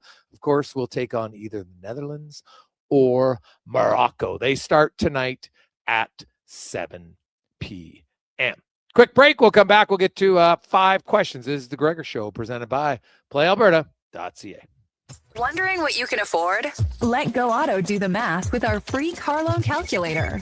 No pressure, no awkward convos, just quick answers on your budget and payments. Bad credit, no credit? We got you. Text check to 780-777-7777. That's check to 780 all sevens. Find out what you qualify for and start shopping with confidence. Go Auto. Drive what you love with payments that make sense. Get ready for a night of rock with the Gene Simmons Band. Monday, November 30th at Silent Ice Center in Nisku. The Gene Simmons Band, performing your favorite classic hits. Monday, November 30th at Silent Ice Center in Nisku. Tickets on sale now at silenticecenter.com. Don't miss the Gene Simmons Band. It's dollar drink summer at McDonald's. Sip on a refreshing small fountain drink or a small iced coffee for just $1 each plus tax, all summer long. Only at McDonald's. Excludes flavored and cloud iced coffees. At participating Canadian restaurants. Taxes extra. Prices exclude delivery. Okay, new strategy. I'll just live in the freezer till October. It's spacious in here. It's spacious. There's a better way to survive the coming AC season. Pro Solutions is your one-call solves-it-all expert for AC repairs, tune-ups, and new installations. We offer convenient financing options and fast appointments so you can enjoy your entire home, not just the freezer. Now I can leave the frozen peas where they belong. Book now at prosolutionsinc.ca. Alberta, we're wild and tough and beautiful. We agree that good enough isn't good enough. And know everything that matters starts with a home and a family. At Lux, our family has been handcrafting windows and doors for this incredible place for over half a century. There's no place we'd rather be. Everything we are is windows and doors. A company born and bred and made in Alberta. Looking for mental health or addiction support, but not sure where to start? Contact 211. 211 Alberta can help you navigate treatment and recovery options, counseling, crisis services, and more. And because life's challenges are often connected, they can also help you find food, housing, and employment support. It's free, confidential, available 24/7, and offered in more than 240 languages by phone. 211 Alberta. One number, countless connections. A message from the Government of Alberta.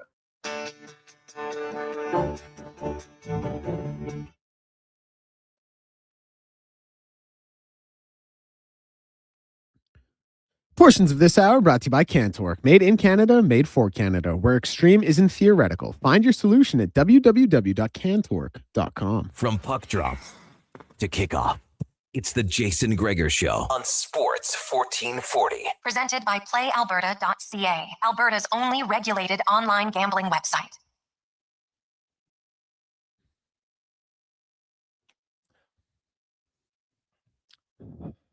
$450. Welcome back, Jason Gregor. Connor Halley, not here.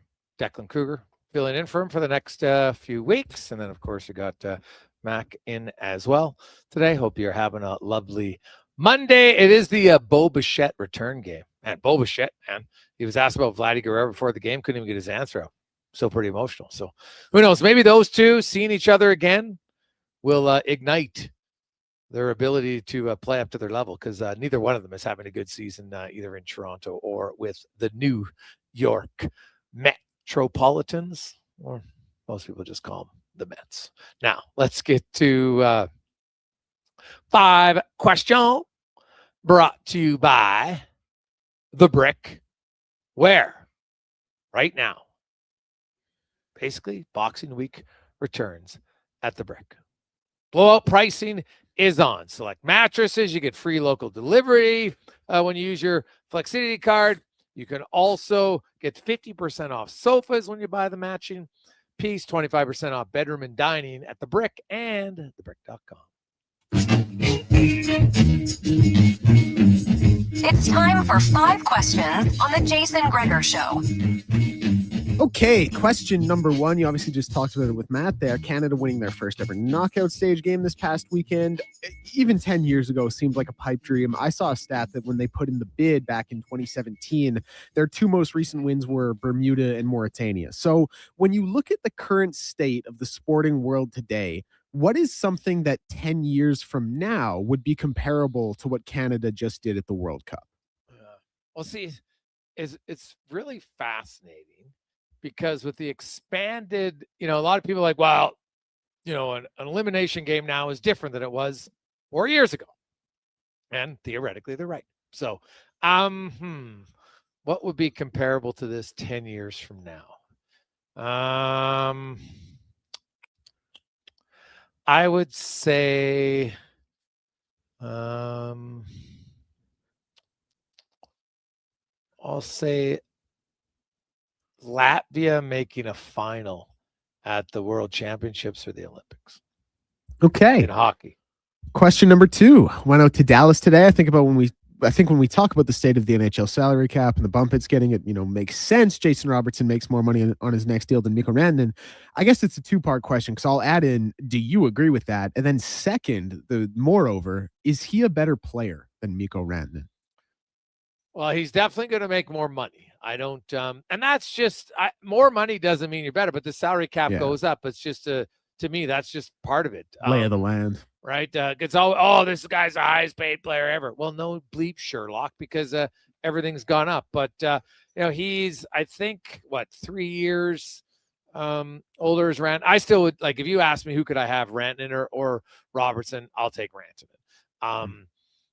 But it doesn't bother me that he's getting paid more because that's just like Kirill, the Thrill makes more than McDavid, right? I don't think anybody thinks he's a better player than McDavid, right? So I try not to evaluate the player just on their contract. Their contract's part of it for sure and might limit flexibility for teams. But like Jason Robertson, I will say, turning down $15 million obviously shows you that he's like, I can make a lot of money anywhere else. And I'm not too worried about it. So he's like I've said, you get 12 million, you get 13. Like the extra money doesn't make it. It makes all of us happier because most of us aren't millionaires. But if you, for the average person, you would take the money all day. But when you can make, you know what, I'm going to get an 8-year deal and I'm going to get 75 or 81. It doesn't really matter at that point. You've got so much money, unless you're a moron, you're going to have more than enough money for your kids, your grandkids, your great grandkids forever. And just real quickly, how many better left wings do you think there are in the NHL than Robertson? Well, no, that's a good question. I think Robertson at times gets underrated because people talk about, wow, it's foot speed. Who cares about foot speed? Isn't the only way to evaluate a player. So if you look at left wingers, Kirill Kaprizov, I think he's more dynamic. I think he can be a little bit more of a game changer. He'd be one. Is Panarin better? Maybe not anymore, but he was his peak was better than Robertson has been. Kyle Connor's been a more consistent goal scorer, but Robertson's probably top 5 left wingers in the NHL, I would think. Question number 3: who is Pavel Dorofeyev's player comparison in terms of ceiling? Ooh, that's a really good question. You score. God, he's already scored 37. How much more can he score? I think, going from 37 to 50 is really hard, right? It's going to be really hard. So could he become Kyle Connor, who's pretty consistent scorer? That would be good. God, that's a good question, man. Who's a consistent, 35 to 40 goal man? Because he's done it 2 years, but he hasn't done it 6 years. So I'll say Kyle Connor. How about you? I really like most of the time I go into these questions, I kind of have an answer. This one, I honestly didn't know. So I was really curious to hear who you came out with because I couldn't pick a name just in terms of obviously consistency and style of play. Like I didn't have one, but I like Kyle Connor a lot. Question number 4, which sporting goat has the biggest gap between them and whoever is in second place? Of all time? Yes. Well, Wayne Gretzky. How can you have a bigger gap when you've got almost like 1,000 points more than the next guy? Like, no one's really close. And I know the young generation. Yeah, but look at what they played against. Oh, really? Did anybody else that he played against come close to him? No, they didn't. Like, no one dominated their era ever, set records that no one's touching. No one's ever touching them. Right? No one touched them when he played. They weren't close. So yeah, it's Gretzky for me. I don't see how it can be anymore. Who else could it be? Yeah, like I was thinking about this a lot because Gretzky is really the only one in North American sports that isn't in contention, like which just we all know.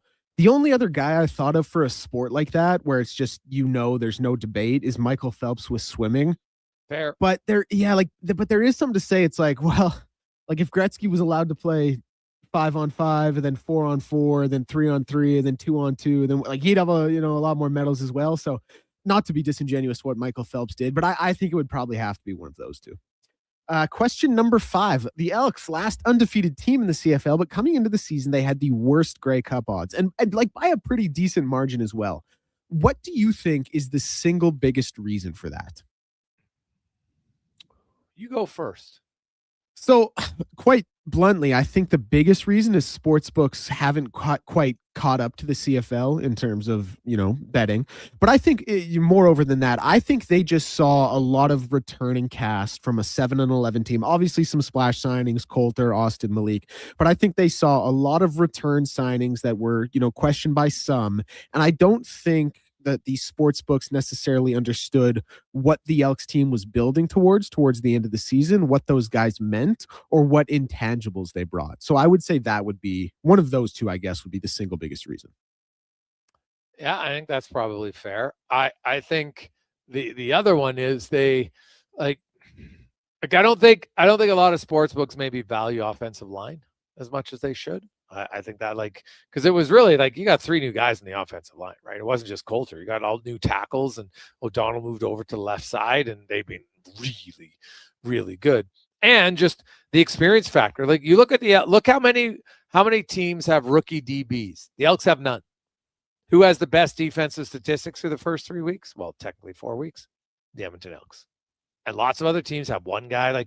There's been teams putting up big numbers against some inexperienced secondary guys, and Edmonton doesn't have that. They have a lot of continuity, and even though it was a team that lost last year, after their slow start, they're a pretty competitive team. And they look back at how many games they gave away last year, Deck, because they didn't know how to win. They still knew how to lose. They didn't know how to win. I thought the game in Winnipeg showed the Elks finally know how to win. They had a lead, they gave it up, and then they came back in the last 2 minutes and took the lead over and won the game. And to me, that's the difference. This team knows now they don't lose games. They're not going to win every game, but they gave away games last year. And so far this year, they haven't. Yeah, perfect answer. I like it. And that's all I have for you. There you go. 5 questions brought to you by The Brick. Coming up, Mark Spector will join us after Deck and Cougar in a Sports at 1440 update brought to you by Northgate Chevrolet Buick GMC. Got a few days left. Get in on their biggest sale of the summer. That's the Road Trip Ready event, northgategm.com. This is the Sports 1440 update.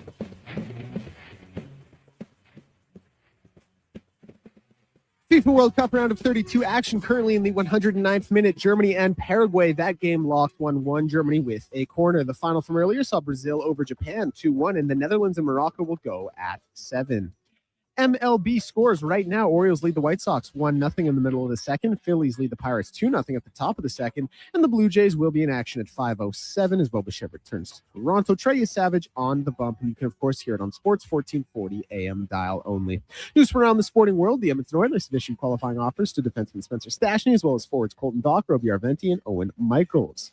Troy Stetcher staying with the Toronto Maple Leafs with a 2-year extension at a $1.35 million AAV. Matthias Michelli, no qualifying offer, and will become a UFA. Big news out of the NBA is John Morant has been traded to the Portland Trail Blazers. Chris Murray and Jeremy Grant return in that one. Lou Dort also picking up his $17.7 million team option with the OKC Thunder. I'm Declan Kruger. Up next is Mark Spector and Rick Tracy. This has been a Sports 1440 update. Sports 1440 in West Edmonton Mall and Wetaskiwin. CKJR is a Stingray radio station. Download the free radio player app and listen wherever you go. With Play Alberta, backing the home team goes beyond the bets. That's because your picks have provincial impact. Play Alberta is the only app in the province that puts all revenue directly back into supporting programs and services that Albertans rely on every day. By investing in the General Revenue Fund, every play, bet, and buy made on Play Alberta helps make a difference across the province. Visit playalberta.ca/Gregor to learn more. That's playalberta.ca/Gregor. Must be 18 plus to play. If you gamble, use your game sense. And now Action Electrical's testing team is on defense duty. They're the guardians of safety and compliance, a critical part of any lineup. Precisely. They perform rigorous safety and code compliance testing for commercial operations. Think of them as the referees, ensuring everything is up to standard before disaster strikes. Their preventative plays are legendary, spotting faults early. Hire the Action Electrical team to bring home a win for your project. Visit actionelectrical.net. Hi, Mike here from Northgate Chevrolet Buick GMC. Car shopping sucks. That's right. Going back and forth 100 times just to get a price. Give me your credit card for a test drive. What's all these extra fees? That sounds ridiculous. At Northgate, we do things a little differently. Good deals on new, pre-owned vehicles, good people, and a great selection. Stop in and see us today, 13215 97th Street, or visit us online at northgategm.com. You're in Northgate country. Are you a skilled laborer? All-Star Construction wants to talk to you.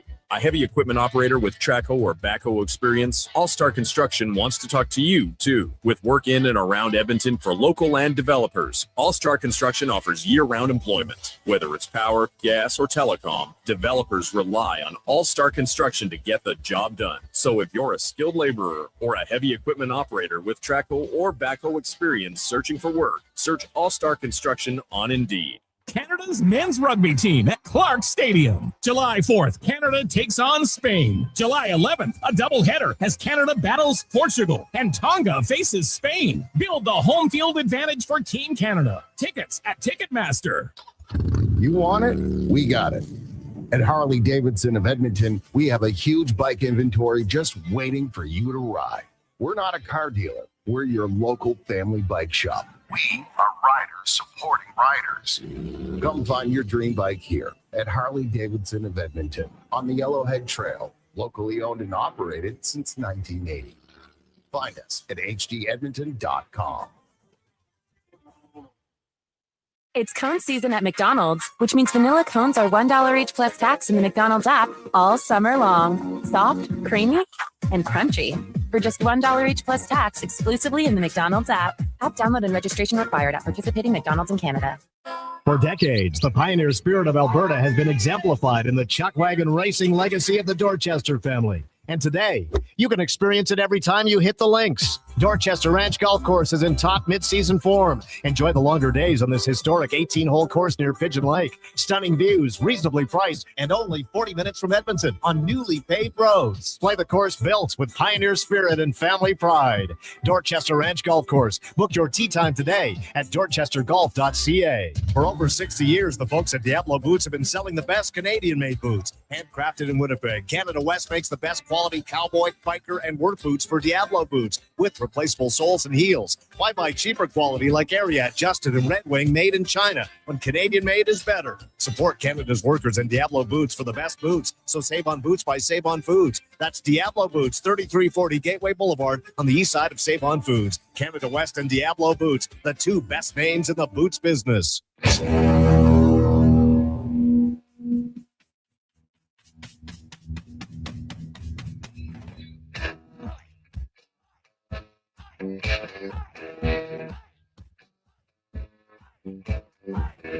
Portions of this hour brought to you by 01 Athletic Care, Edmonton's multidisciplinary health clinic at West Edmonton Mall. Physicians, physio, massage, sports psychology, and more. One team, one roof, one plan. Book it now at 01.ca. That's ZERONE.ca. From puck drop to kickoff, it's the Jason Gregor Show on Sports 1440. Presented by PlayAlberta.ca, Alberta's only regulated online gambling website.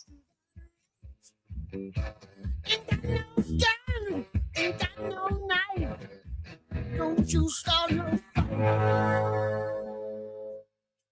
'Cause I'm TNT, I'm dynamite.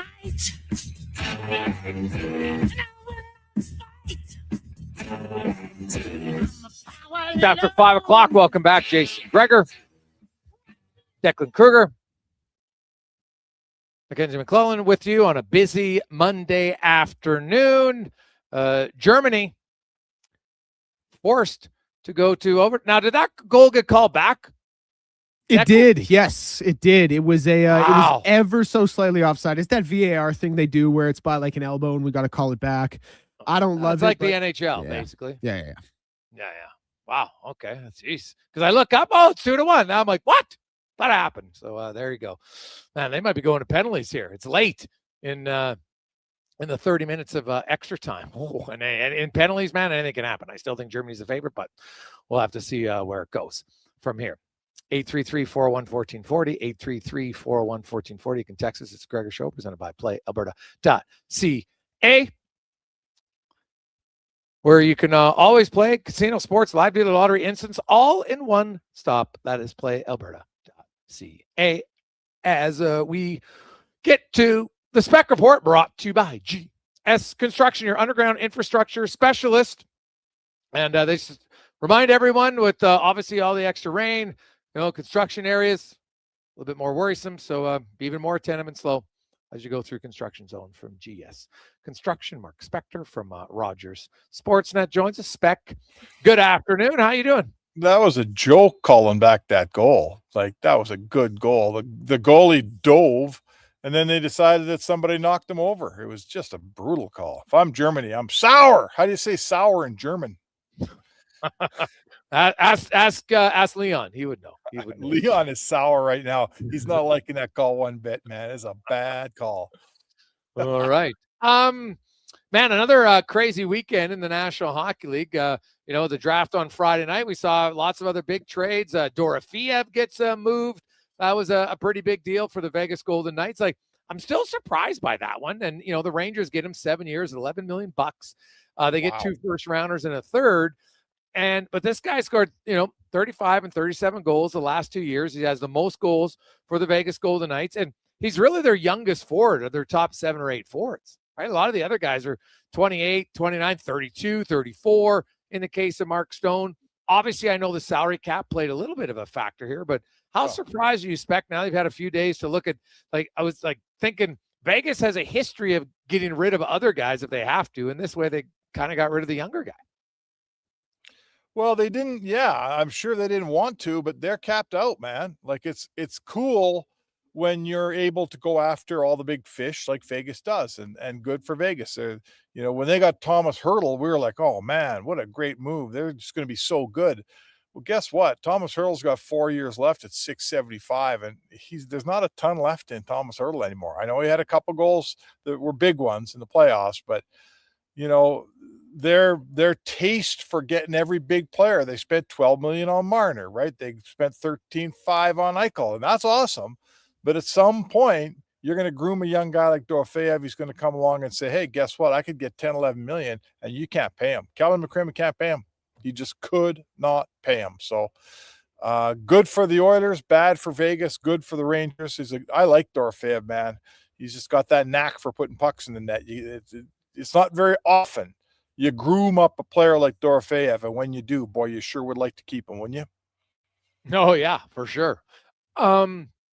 So now, the draft goes through, where there's been tons of trades. I calculated it. There's been 29 trades involving NHL players, like guys who are NHLers. I didn't even include guys who are swapping picks. I'm just talking actual, NHL trades here. And we're not done because obviously there's a list of other players that could be dealt here, from Werenski to Larkin, Darnell Nurse. Of course, my understanding as of last night was that Darnell Nurse still hadn't changed out his plan on his teams in Pittsburgh, Philadelphia, and Boston, in which we know that Anaheim's interested. We're hearing San Jose's interested, but so far he's like, no, I'm not interested in that. So, we'll see what Stan Bowman does here, but that's obviously going to play an impact in the Oilers' decisions moving forward into free agency.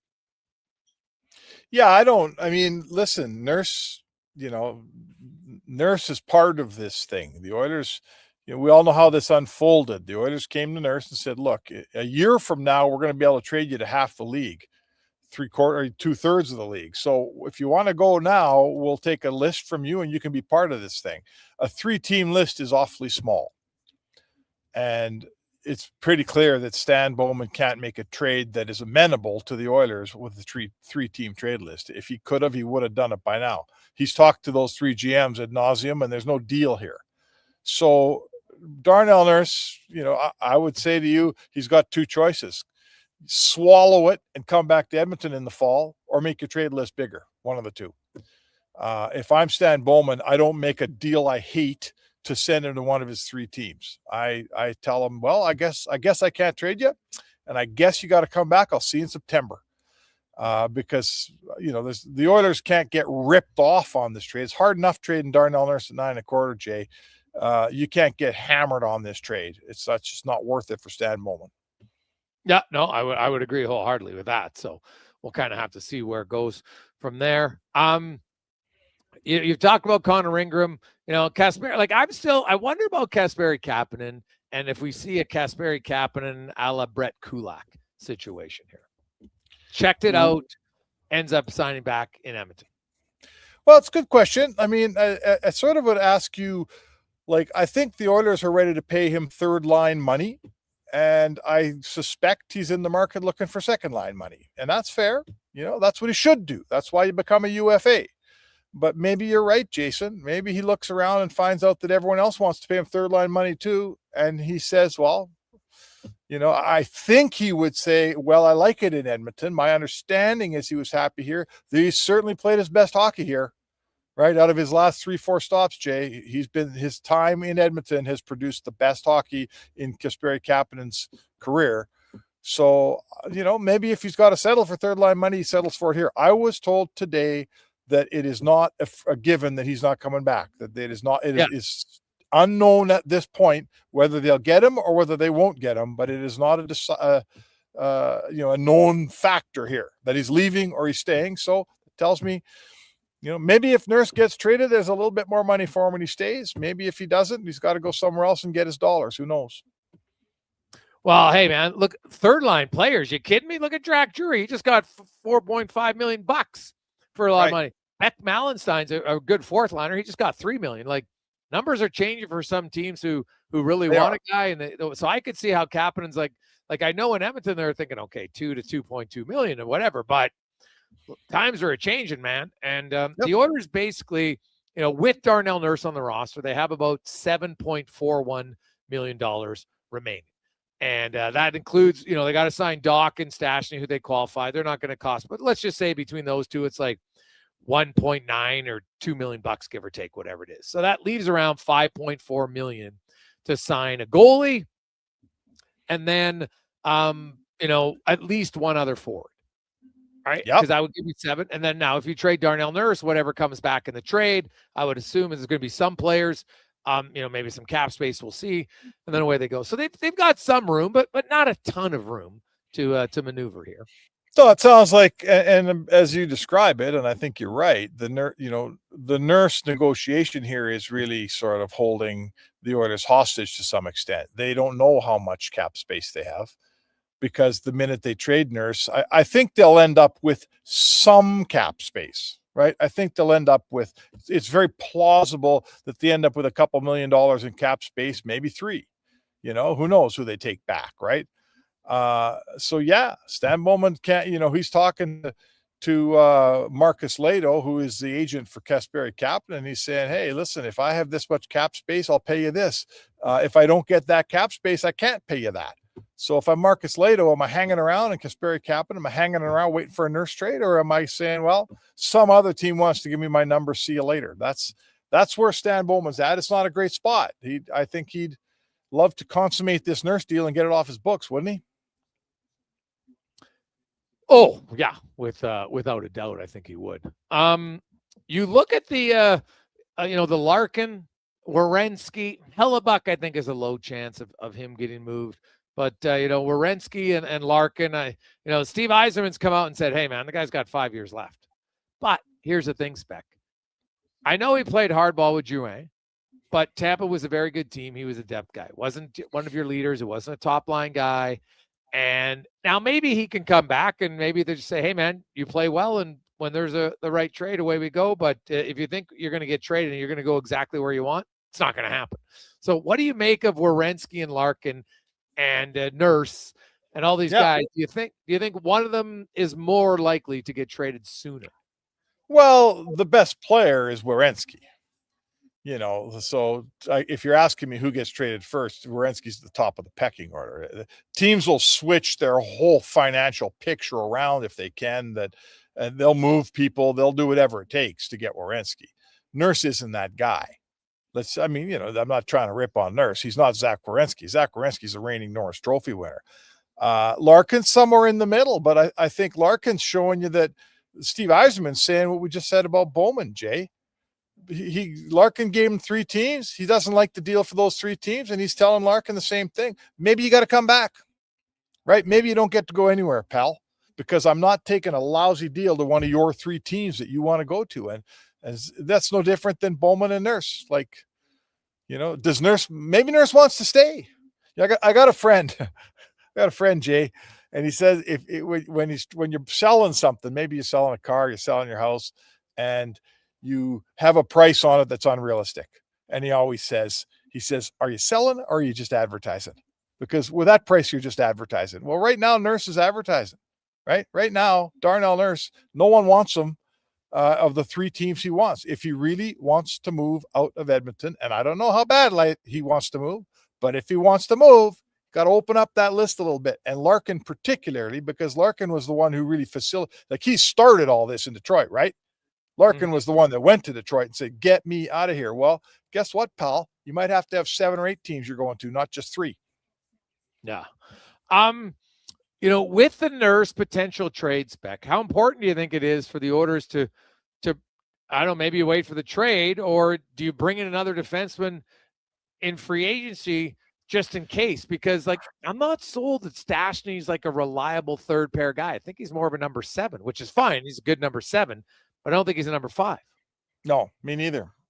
I think you need to. So, and this is a bit of the issue here. Now, how far can you go over? Can't you go well over the cap? 10%. Yeah, 10%, which would be you could go $10.4 million over the cap. That's tons. I mean, the defenseman that they're getting is going to be a, $4 or $5 million guy tops, right? And that's what I'm thinking, don't you? So, yeah, I would say that you got to go shopping in free agency as if you are trading Nurse. And then I guess if it comes down to it, Jay, and you got to take a bad deal for Nurse just to clear the space, I guess you do. But you can't sit there and wait until August to trade Nurse and then look around for free agents, because all the free agents are gone. Yeah, exactly. So that's why I look at some of the names like a Jamie Alexiak, even a Logan Stanley. Like if you do trade Darnell Nurse, you need some toughness on your back end, and they don't have a lot of it if he's gone. Yep. No, I agree. You need a guy that does a lot of the things he does. He doesn't play the fancy minutes, Darnell. Darnell doesn't get power play time. Darnell doesn't get soft O-zone starts all the time, right? He's a D-zone start, penalty killing, end of the game, hard guy. Like, he plays hard minutes, man. He gets all the hard minutes here and plays against good players. So you got to go out and find a guy that can handle most of that, right? Oh, yeah, 100%. Mark Spector joins us. Spec, here we are. It's June 29th. Okay. And the Edmonton Elks are the last remaining undefeated team in the league. They're 3-0. They win. They've allowed the fewest points in the league. And you know what? They look pretty good. Like, they're not perfect. right? Like they've left some points on the board at times, but man, like they look like a legitimate team. Well, listen, I think what I see in watching them play is I see a team that's still working through it, a team that's still got things to get better at. Like we watch them play and you see mistakes that they make or getting down to the one and not punching it over, or the red zone hadn't been great. Like they could be better. They can do a lot of things better, and they're 3-0. So if you can win while you're sharpening your pencil, good for them. I mean, this is unheard of, that you can, be 3-0 and look at your game and go, yeah, our game's pretty good, but it can get way better. I will say, like you brought it up there, that the least points allowed to me is the defense. That's why they are where they're at. Their defense has allowed their offense to scuffle a little bit at times. They've allowed their offense to not be as how would I say, the red zone play hasn't been great. The defense has covered their rear ends on that. So good for those guys. Jay, they got a nice looking team there, and I think they can get way better, don't you? Oh yeah. Right. Like they're not a finished product at all. No. Last game, now granted the weather helped, but their D line, that's the first time we've seen some consistent pressure. Eddie Steele was on the show before the game saying, dude, like they gotta show their presence, and they were there. Their secondary's good. Their linebacking core, even without Nick Anderson, Mogensen's pretty solid. Up front, like they lost one of their best offensive linemen early, and because Ed Hervey brought in depth, they haven't really missed Coulter Woodmansey. Right? Like maybe slightly, but it hasn't been glaring by any stretch of the imagination. The next thing is the receivers catch the damn ball. There's been too many drop balls from receivers this year. There has been some drop balls. Yep, for sure. And I mean, I guess 2 of the games have been played in the slippery rain. So we'll give them a little bit of a break, but hey, listen, I don't label me, like, don't catch me picking apart a 3-0 Elks team, man. These guys haven't been 3-0 forever.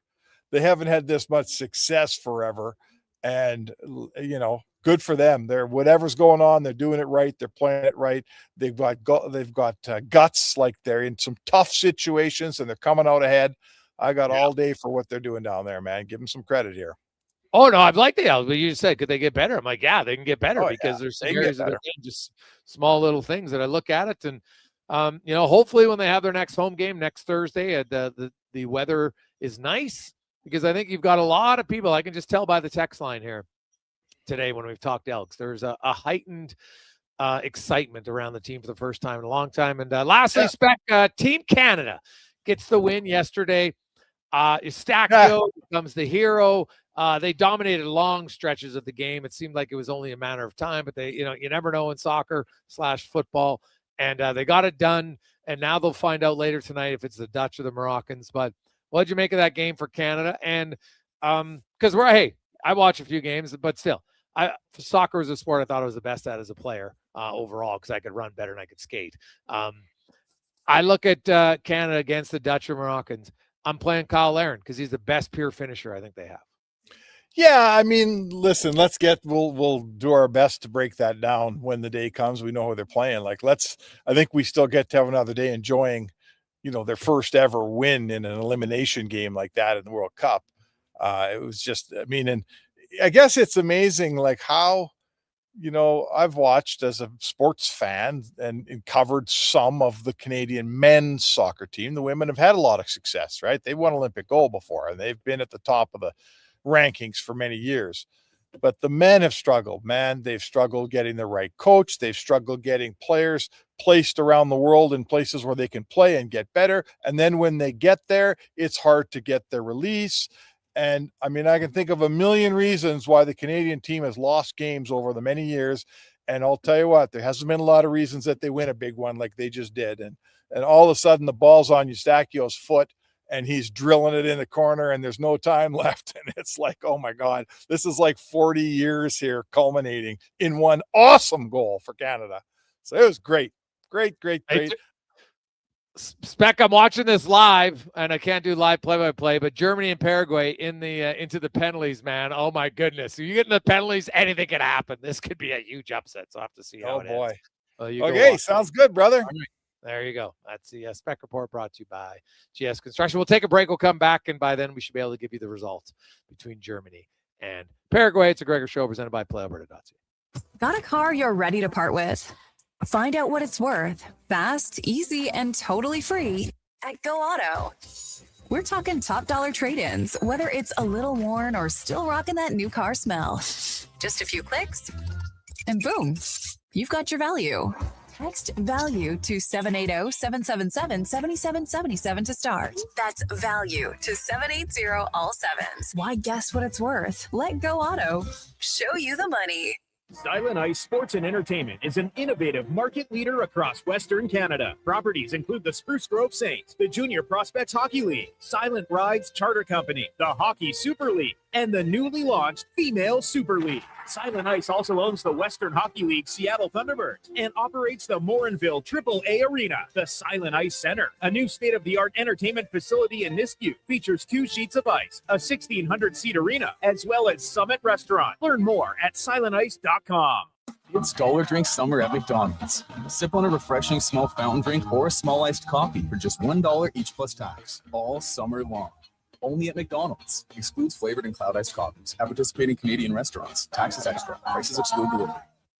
Boxing Week is back at the Brick. Don't wait until winter.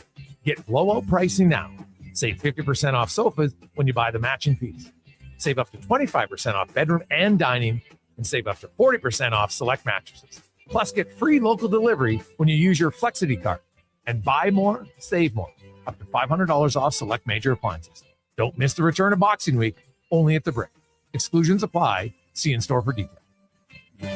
Did you know there are actually 3 seasons we experience in June? Spring, summer, and construction season. And while roads may be narrowed and detours are everywhere, GS construction crews are on site every day doing the work because the city doesn't stop, and neither do we. As we build and upgrade infrastructure, life continues around us. That's why we never lose sight of what matters most, making sure everyone, including our team, returns home safely at the end of the day. For more on what we do, visit gsconstruction.ca.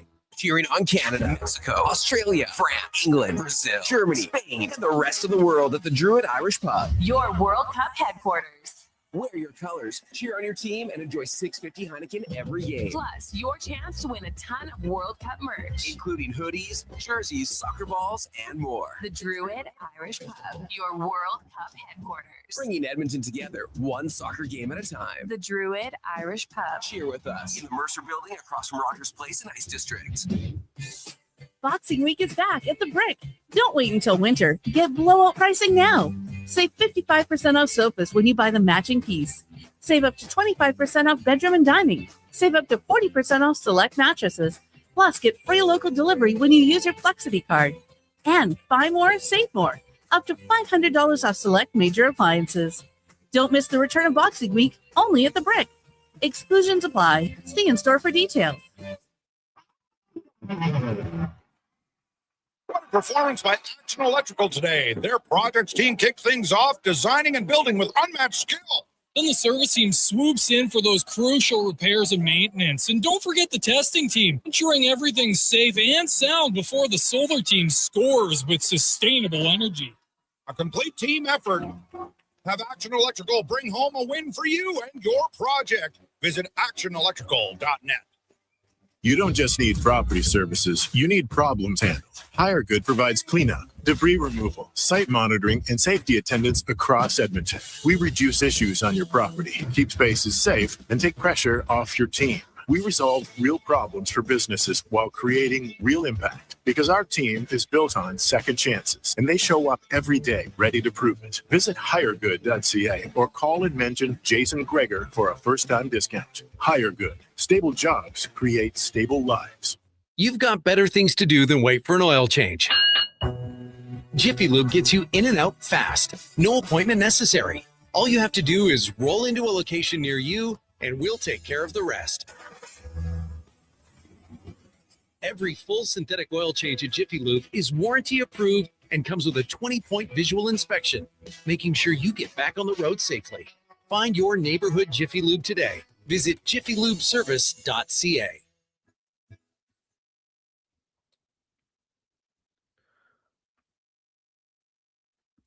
Portions of this hour brought to you by Crystal Glass, your clear choice for residential windows, locally manufactured and installed. Crystal Glass provides a beautiful product and incredible customer services for all your residential needs.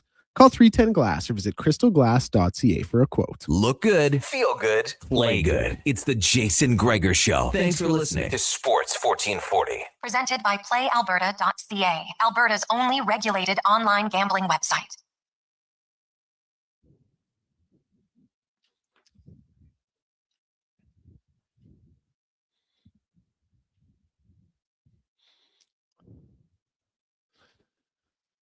$5:30. Welcome back, Jason Gregor. Declan Kirk. Deck, is it over?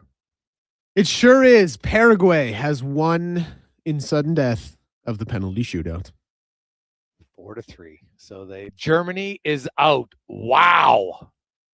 Absolute wow. Hey man, that's why they play the games. That's why they play the games.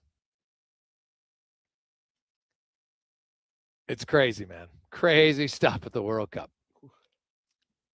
Now, 833-401-1440, 833-401-1440 is where you can text. We've got a lot of texts coming in on hockey and football, a little bit soccer as well, as it's time to talk a little hockey, to put a bow on the NHL draft. Of course, no one better to talk to than the guy who oversees the draft for the Edmonton Oilers. Of course, Rick Precy, who is the head of amateur scouting for the Edmonton Oilers, is the guy. I think it's fair to say with the final call. I know they don't like to say that or not, but somebody has to be the final decision maker. And Rick joins us now. Rick, I know when you work all year, obviously everybody would like to have a top pick, but when your team's competitive, you understand why you don't have a top pick. So how much, because you've been on both sides, you've drafted where teams had a top 10 pick, and then this year obviously you didn't have one until, well, it was 52 until you traded down to 58. How does it change? Like, you don't have to, I guess, look at the top 10 players. You still have to do like a top 30 list, even though you don't have a first round. Yeah. Almost we view it as you have to know all the players. We start, that canvas in the first half of the year, probably up until your meetings in January, you're still acting as if you're 1 to 32 in that first round. And then once you get a clearer picture, you start to head into certain areas where you think the pick might come from. But you have to know the players in order to know the big picture. You have to know the board. And then, it's also that investing in the future. So names come up throughout their careers. There's trades, there's free agency, there's kids that don't get signed. So we still need that baseline work on all the prospects, even if we don't have the pick. We have to know the kids as they enter the league. So still a big job to do, whether you have the pick or not. Okay. So as you get there, kind of take us through the conversation when you're at a number 52 and, an offer comes in. Okay, do we trade down? You obviously feel that there's 6 or 7 kids that you're confident that you'll get one of them. Is that kind of how you balance that out to make sure it's worthwhile to trade down? Yeah, we actually look at both ends of it. So not that we think we're smarter than anyone else or anything like that, but we assign names to the picks type of thing. And when we get to that threshold at 52, we also thought we were going to have to make a real difficult call at 84. And when we looked at the big picture, 84 to 180 in the 6th round, we thought if we could attain a pick in the 4th or 5th round, we might have a chance to get 1 or 2 of the players we were looking at 84. Okay. So sort of pre-baked into the plan, we had a threshold, option A, option B, option C. When we see our thresholds, then we say, okay, can we get paid? Okay, we have a pick to make it all worthwhile. And we gambled, we get the same player we were looking at, or to your point, if you missed out a couple of the prospects you felt were fair value in the same range, and you make it work. I think what really happened, we do a lot of research. So at 52, we had 16 defensemen historically going before our pick in the last 10 years. Okay. And then there was only 10 defensemen that went in the first round. So we kind of thought, okay, we'll get some action on blue liners going before our pick. And then from 33 to 43, there was like one D-man taken. So we were like, oh, okay. We're not in retreat mode or anything like that, but we're like, okay, we might not be able to attain the area on the list, or if we're going to get into a certain area on the list, let's see if we can get paid to do it. So that was the thought process. Well, it worked out because at 53, 54, and 57 was all defensemen, and then there was a goalie mix in there from Boston, and then you got the center, and then there was a 3D taken in the 5 picks right after you. So obviously the numbers you were looking at worked. Tell us about Rudolph's Burskholms, the big Latvian from Muskegon in the USHL, and what do you like about his game? We're excited about him. One thing is, we didn't love the draft in terms of center depth overall. So to be able to get one and then be able to get one with size, that was really attractive, especially at our position. And then we think his game is a little bit on the raw side, and I mean that as a positive. There's lots of growth potential. He's a great big kid that's still growing and filling out. He moves quite well for his size. We think his hand skills are something we can develop. He's, they're quality now, but we think there's a next level there that we could help him work with. And we just like the way his game progressed. He's had, experience as a depth player on a long playoff run a year ago, and then more of a featured type this year on 2 good Muskegon teams. So back-to-back league finals, 2 World Juniors. We just felt he kept getting better and better and basically pushed himself into our draft board where we were picking. So we think lots of upside here. Okay. So when you see a big body like that, like 6'4", you mentioned lots of raw talent. So, part of it as the director of amateur drafting and scouting is, you want to get the players, but then you really have to work with the development team to say, okay, how do we help develop this guy? Right. And, whether it's Connor Allen or whoever's in charge of that, Rick, how much do you kind of just hand them off now, or do you always still have a say in, when you watch the prospects once they're in the organization? Probably a bit of both. Like there clearly is a handoff, in order to give the kids the attention they need and a point person, clear communication, that part, is taken over by another department. And then there's that sort of collaborative effort of, this is what we thought, this is what we know about his personality. Here's the transcripts or the audio of his interview sessions. This is what we think his learning style is. This is what we think his personality is. And this is what we thought of his game. And then we kind of sort of move that information along. And then clearly we're in the amateur rinks, so we see a lot of our prospects, certainly before they're, they hit pro. So then you're constantly reporting, I'll check in with the kids, wait for them after the game, say hello, give them a text here and there when I see them play type of thing and make sure I'm visible. But clearly, they get the full attention of our development staff, which is what they need, and it gives them a point person and someone that's hands-on, daily, weekly type of thing. That's we think we can. It's one thing to draft them, but if we can work together as a group to make them better, that's the only way to take the next step. Rick Precy joins us, Director of Amateur Scouting for the Edmonton Oilers, just fresh off of the 2026 NHL entry draft. And if you look at, Malcolm Gastron plays in Modo, the Modo German Junior League over in Sweden. How would you compare that league for any of the fans who haven't seen it? What's the quality of play? A good young player who was second on his team in scoring this past season. Yeah, like he started in the U18, then he moved up to the U20, and I would say the U20 would be like equivalent of like a junior hockey, maybe not at the level of the depth, let's say. Like they certainly have high-end kids. If you just look at the first round, the number of Swedes that went, you can use that as a comp. It's sort of not the depth or the style of play of a major junior league or a high-end college, but it would be equivalent to a junior hockey league, I would say. And there's high-end skill set in it. There's speed in the league, and the first round alone, I'd have to go back to the numbers, but I think it was 7 Swedes? Now, a couple of them were playing in the pros, but there's a couple of kids too also playing in the same junior loop. Yeah. Okay. So in your history, you look at it, and I've done a lot of just kind of I guess kind of off the top, when you look on average of age, lots of Swedish guys just take a little bit longer, Rick, in their development. So when you have a young player like that, you look and say, hey, we want to help them. But, you talked earlier about kind of how you look at history of defensemen here available. Do you look at the history of development overall of most Swedish players and realize that you need a little bit more patience with them? Yeah, I think so. Maybe even Europeans in general. And I don't want to be sort of hand washing a whole population, but the kids, we find maybe multi-sport is a little more evident.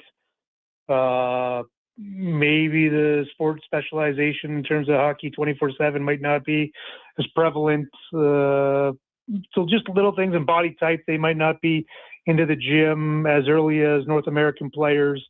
So I think it's just a bit of a slower process.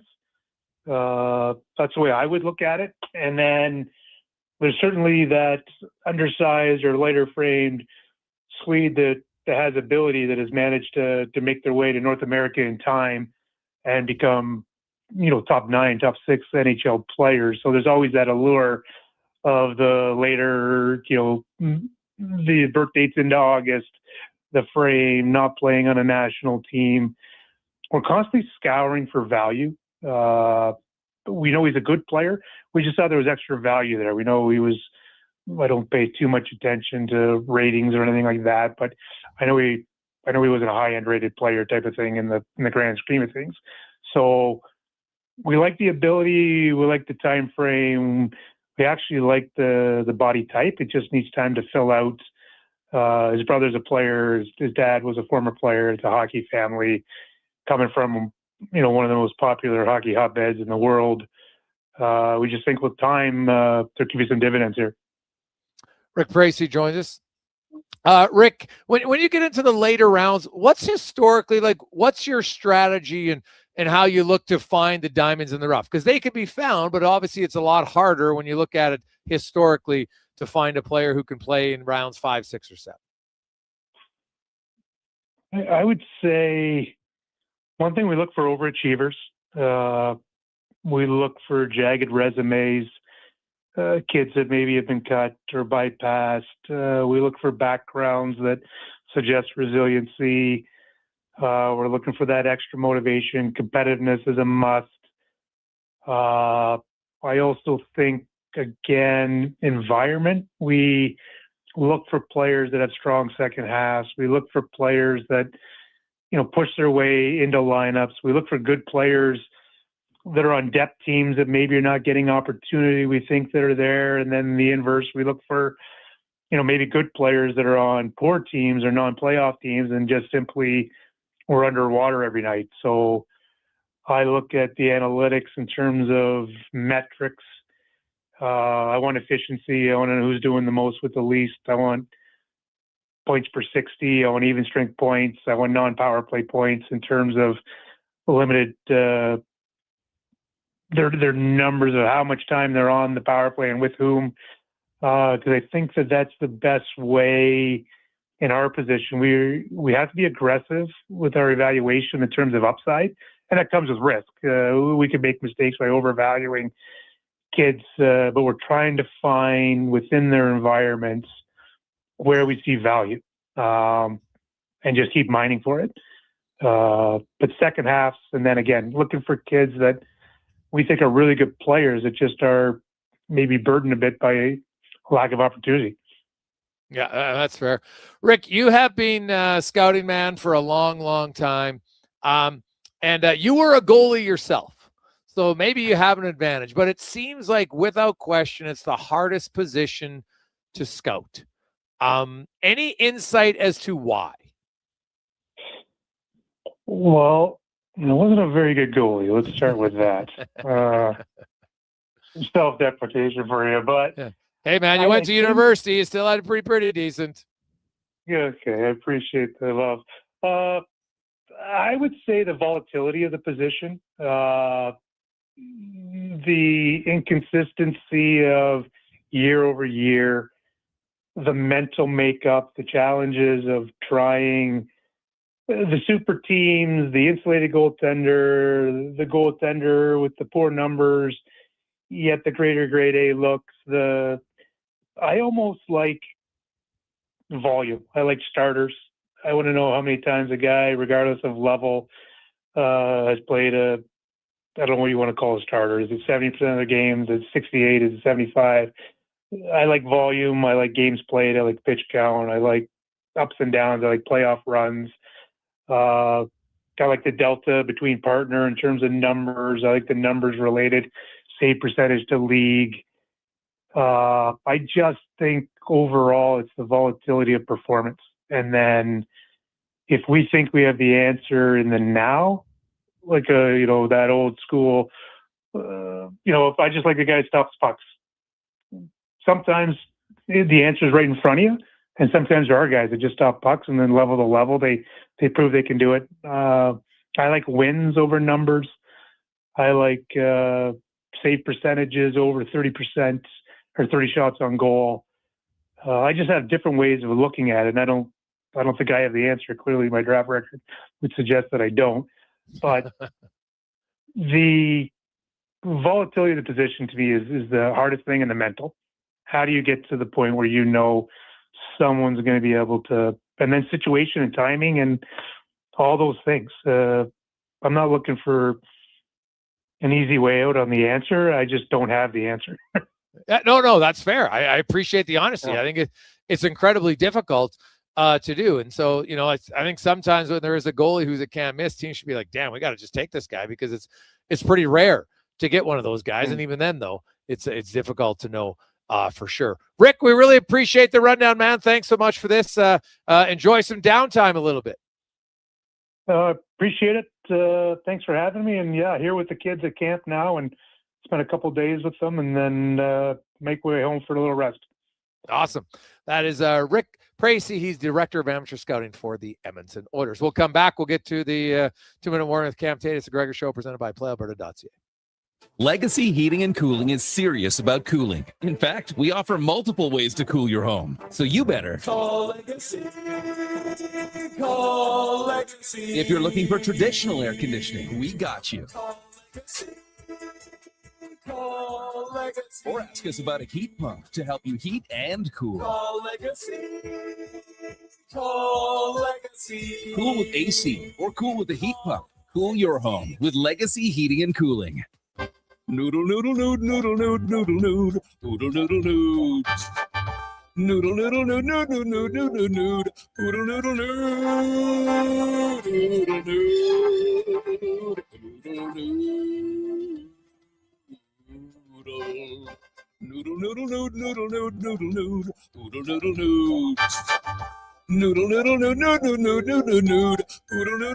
Throw the load down to Oodle Noodle tonight, because dine-in is open. You've got a go-to coffee spot, a trusted barber, even a lucky game day jersey. But when it's about looking your absolute best, there's only one name you need: Mr. Dirk. Family run since 1939, we're experts in crafting impeccable tailor-made suits and offering a wide variety of everyday styles. Pair that with personalized one-on-one fittings and the convenience of on-site tailoring. Mr. Dirk elevates your style game. Visit our Edmonton store or explore MrDirk.com. Score big on style with Mr. Dirk. Are you a skilled laborer? All-Star Construction wants to talk to you. A heavy equipment operator with Traco or backhoe experience? All-Star Construction wants to talk to you, too. With work in and around Edmonton for local land developers, All-Star Construction offers year-round employment. Whether it's power, gas, or telecom, developers rely on All-Star Construction to get the job done. So if you're a skilled laborer or a heavy equipment operator with Traco or backhoe experience searching for work, search All-Star Construction on Indeed. You want it? We got it. At Harley-Davidson of Edmonton, we have a huge bike inventory just waiting for you to ride. We're not a car dealer. We're your local family bike shop. We are riders supporting riders. Come find your dream bike here at Harley-Davidson of Edmonton on the Yellowhead Trail, locally owned and operated since 1980. Find us at hdedmonton.com. It might have been scraped by the snowblower, dented while door crashing, or crunched at the company Christmas party. At some point over the winter, your car was damaged and it's been hiding under a coat of winter grime. Then come and see Robertson Body Works. We can take care of the damage and the dirt. This week only, call and book a repair and get a complete auto detailing absolutely free. But you have to book your appointment before the week is up. Go to robertsonbodyworks.com. I'm Tim Robertson, and I fix cars.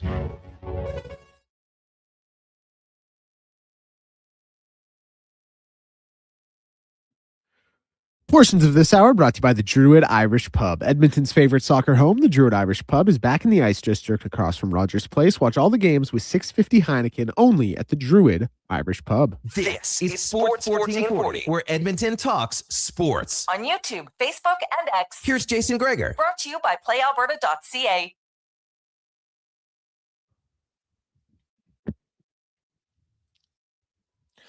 We roll through. Jason Gregor. Declan Kruger with you, Sports 1440, sports1440.ca, YouTube, Facebook, X, and Instagram. As we get set to wrap up the show, the 2-minute warning of Cam Tate brought to you by Legacy Heating and Cooling, where the rates never change, no overtime charges. That's how you build a legacy at legacyheating.ca. Here is Cam Tate.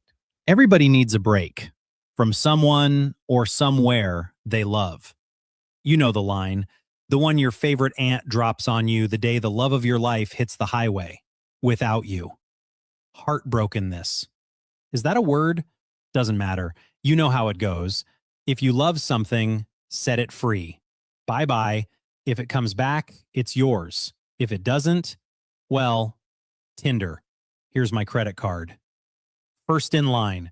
So apparently I am not the only one out here tugging on the North Battleford moonshine. They make it down on the riverbank, you know, southwest side of the bridge. Goes down real nice with a Mountain Dew. Okay. Sorry. The pitch. The free agent gong show. It opens Canada Day. And the Edmonton Oilers, they need a goalie. So guess who is not a UFO, but a UFA? Unrestricted, free agent. And remember what they say, absence makes the heart grow fonder. So I'm just going to put it out there. Light up the text line. Go crazy on it. 1-833-401-1440. Oilers sign. Stuart Skinner. 2-minute warning and the moonshine. Oh, yeah, I can tell you that one ain't happening. I don't think Stu is coming back to Edmonton for sure. That is unlikely to happen. So we'll see. But that would get people fired up for certain. There's lots of former Oilers. Stuart Skinner, Calvin Pickard, Cam Talbot, maybe Connor Ingram might be a former Oiler. We'll see. We'll know. And very quickly, of course, free agency begins Wednesday, 10 a.m. right here on Sports 1440, and we will have all the coverage for you. Coming up tomorrow on the show, we'll have a little bit of a pre-free agent frenzy. We'll go around the NHL, look at some teams, and maybe we'll play a little bit of the matchmaker game. Teams that you think. Do you have a player, free agent to think, oh yeah, good fit for this team? And we also have to think of AAVs while you do it. You can't just say, oh, I want this guy. You got to give the AAV. So think about it. We'll have some fun with that tomorrow. On behalf of Declan Kruger and Kenzie McClellan, I'm Jason Gregor. Have yourselves a wonderful Monday. Enjoy it. We'll find out who Canada's playing. It's either going to be the Morocco or the Netherlands. We will find out. Let's get to Declan and Sports 1440 update brought to you by Hire Good. They solve real problems for businesses while creating real impact. They reduce issues on your property, keep spaces safe, and take pressures off your team. Hire Good. Stable jobs, create stable lives. HireGood.ca. Good night.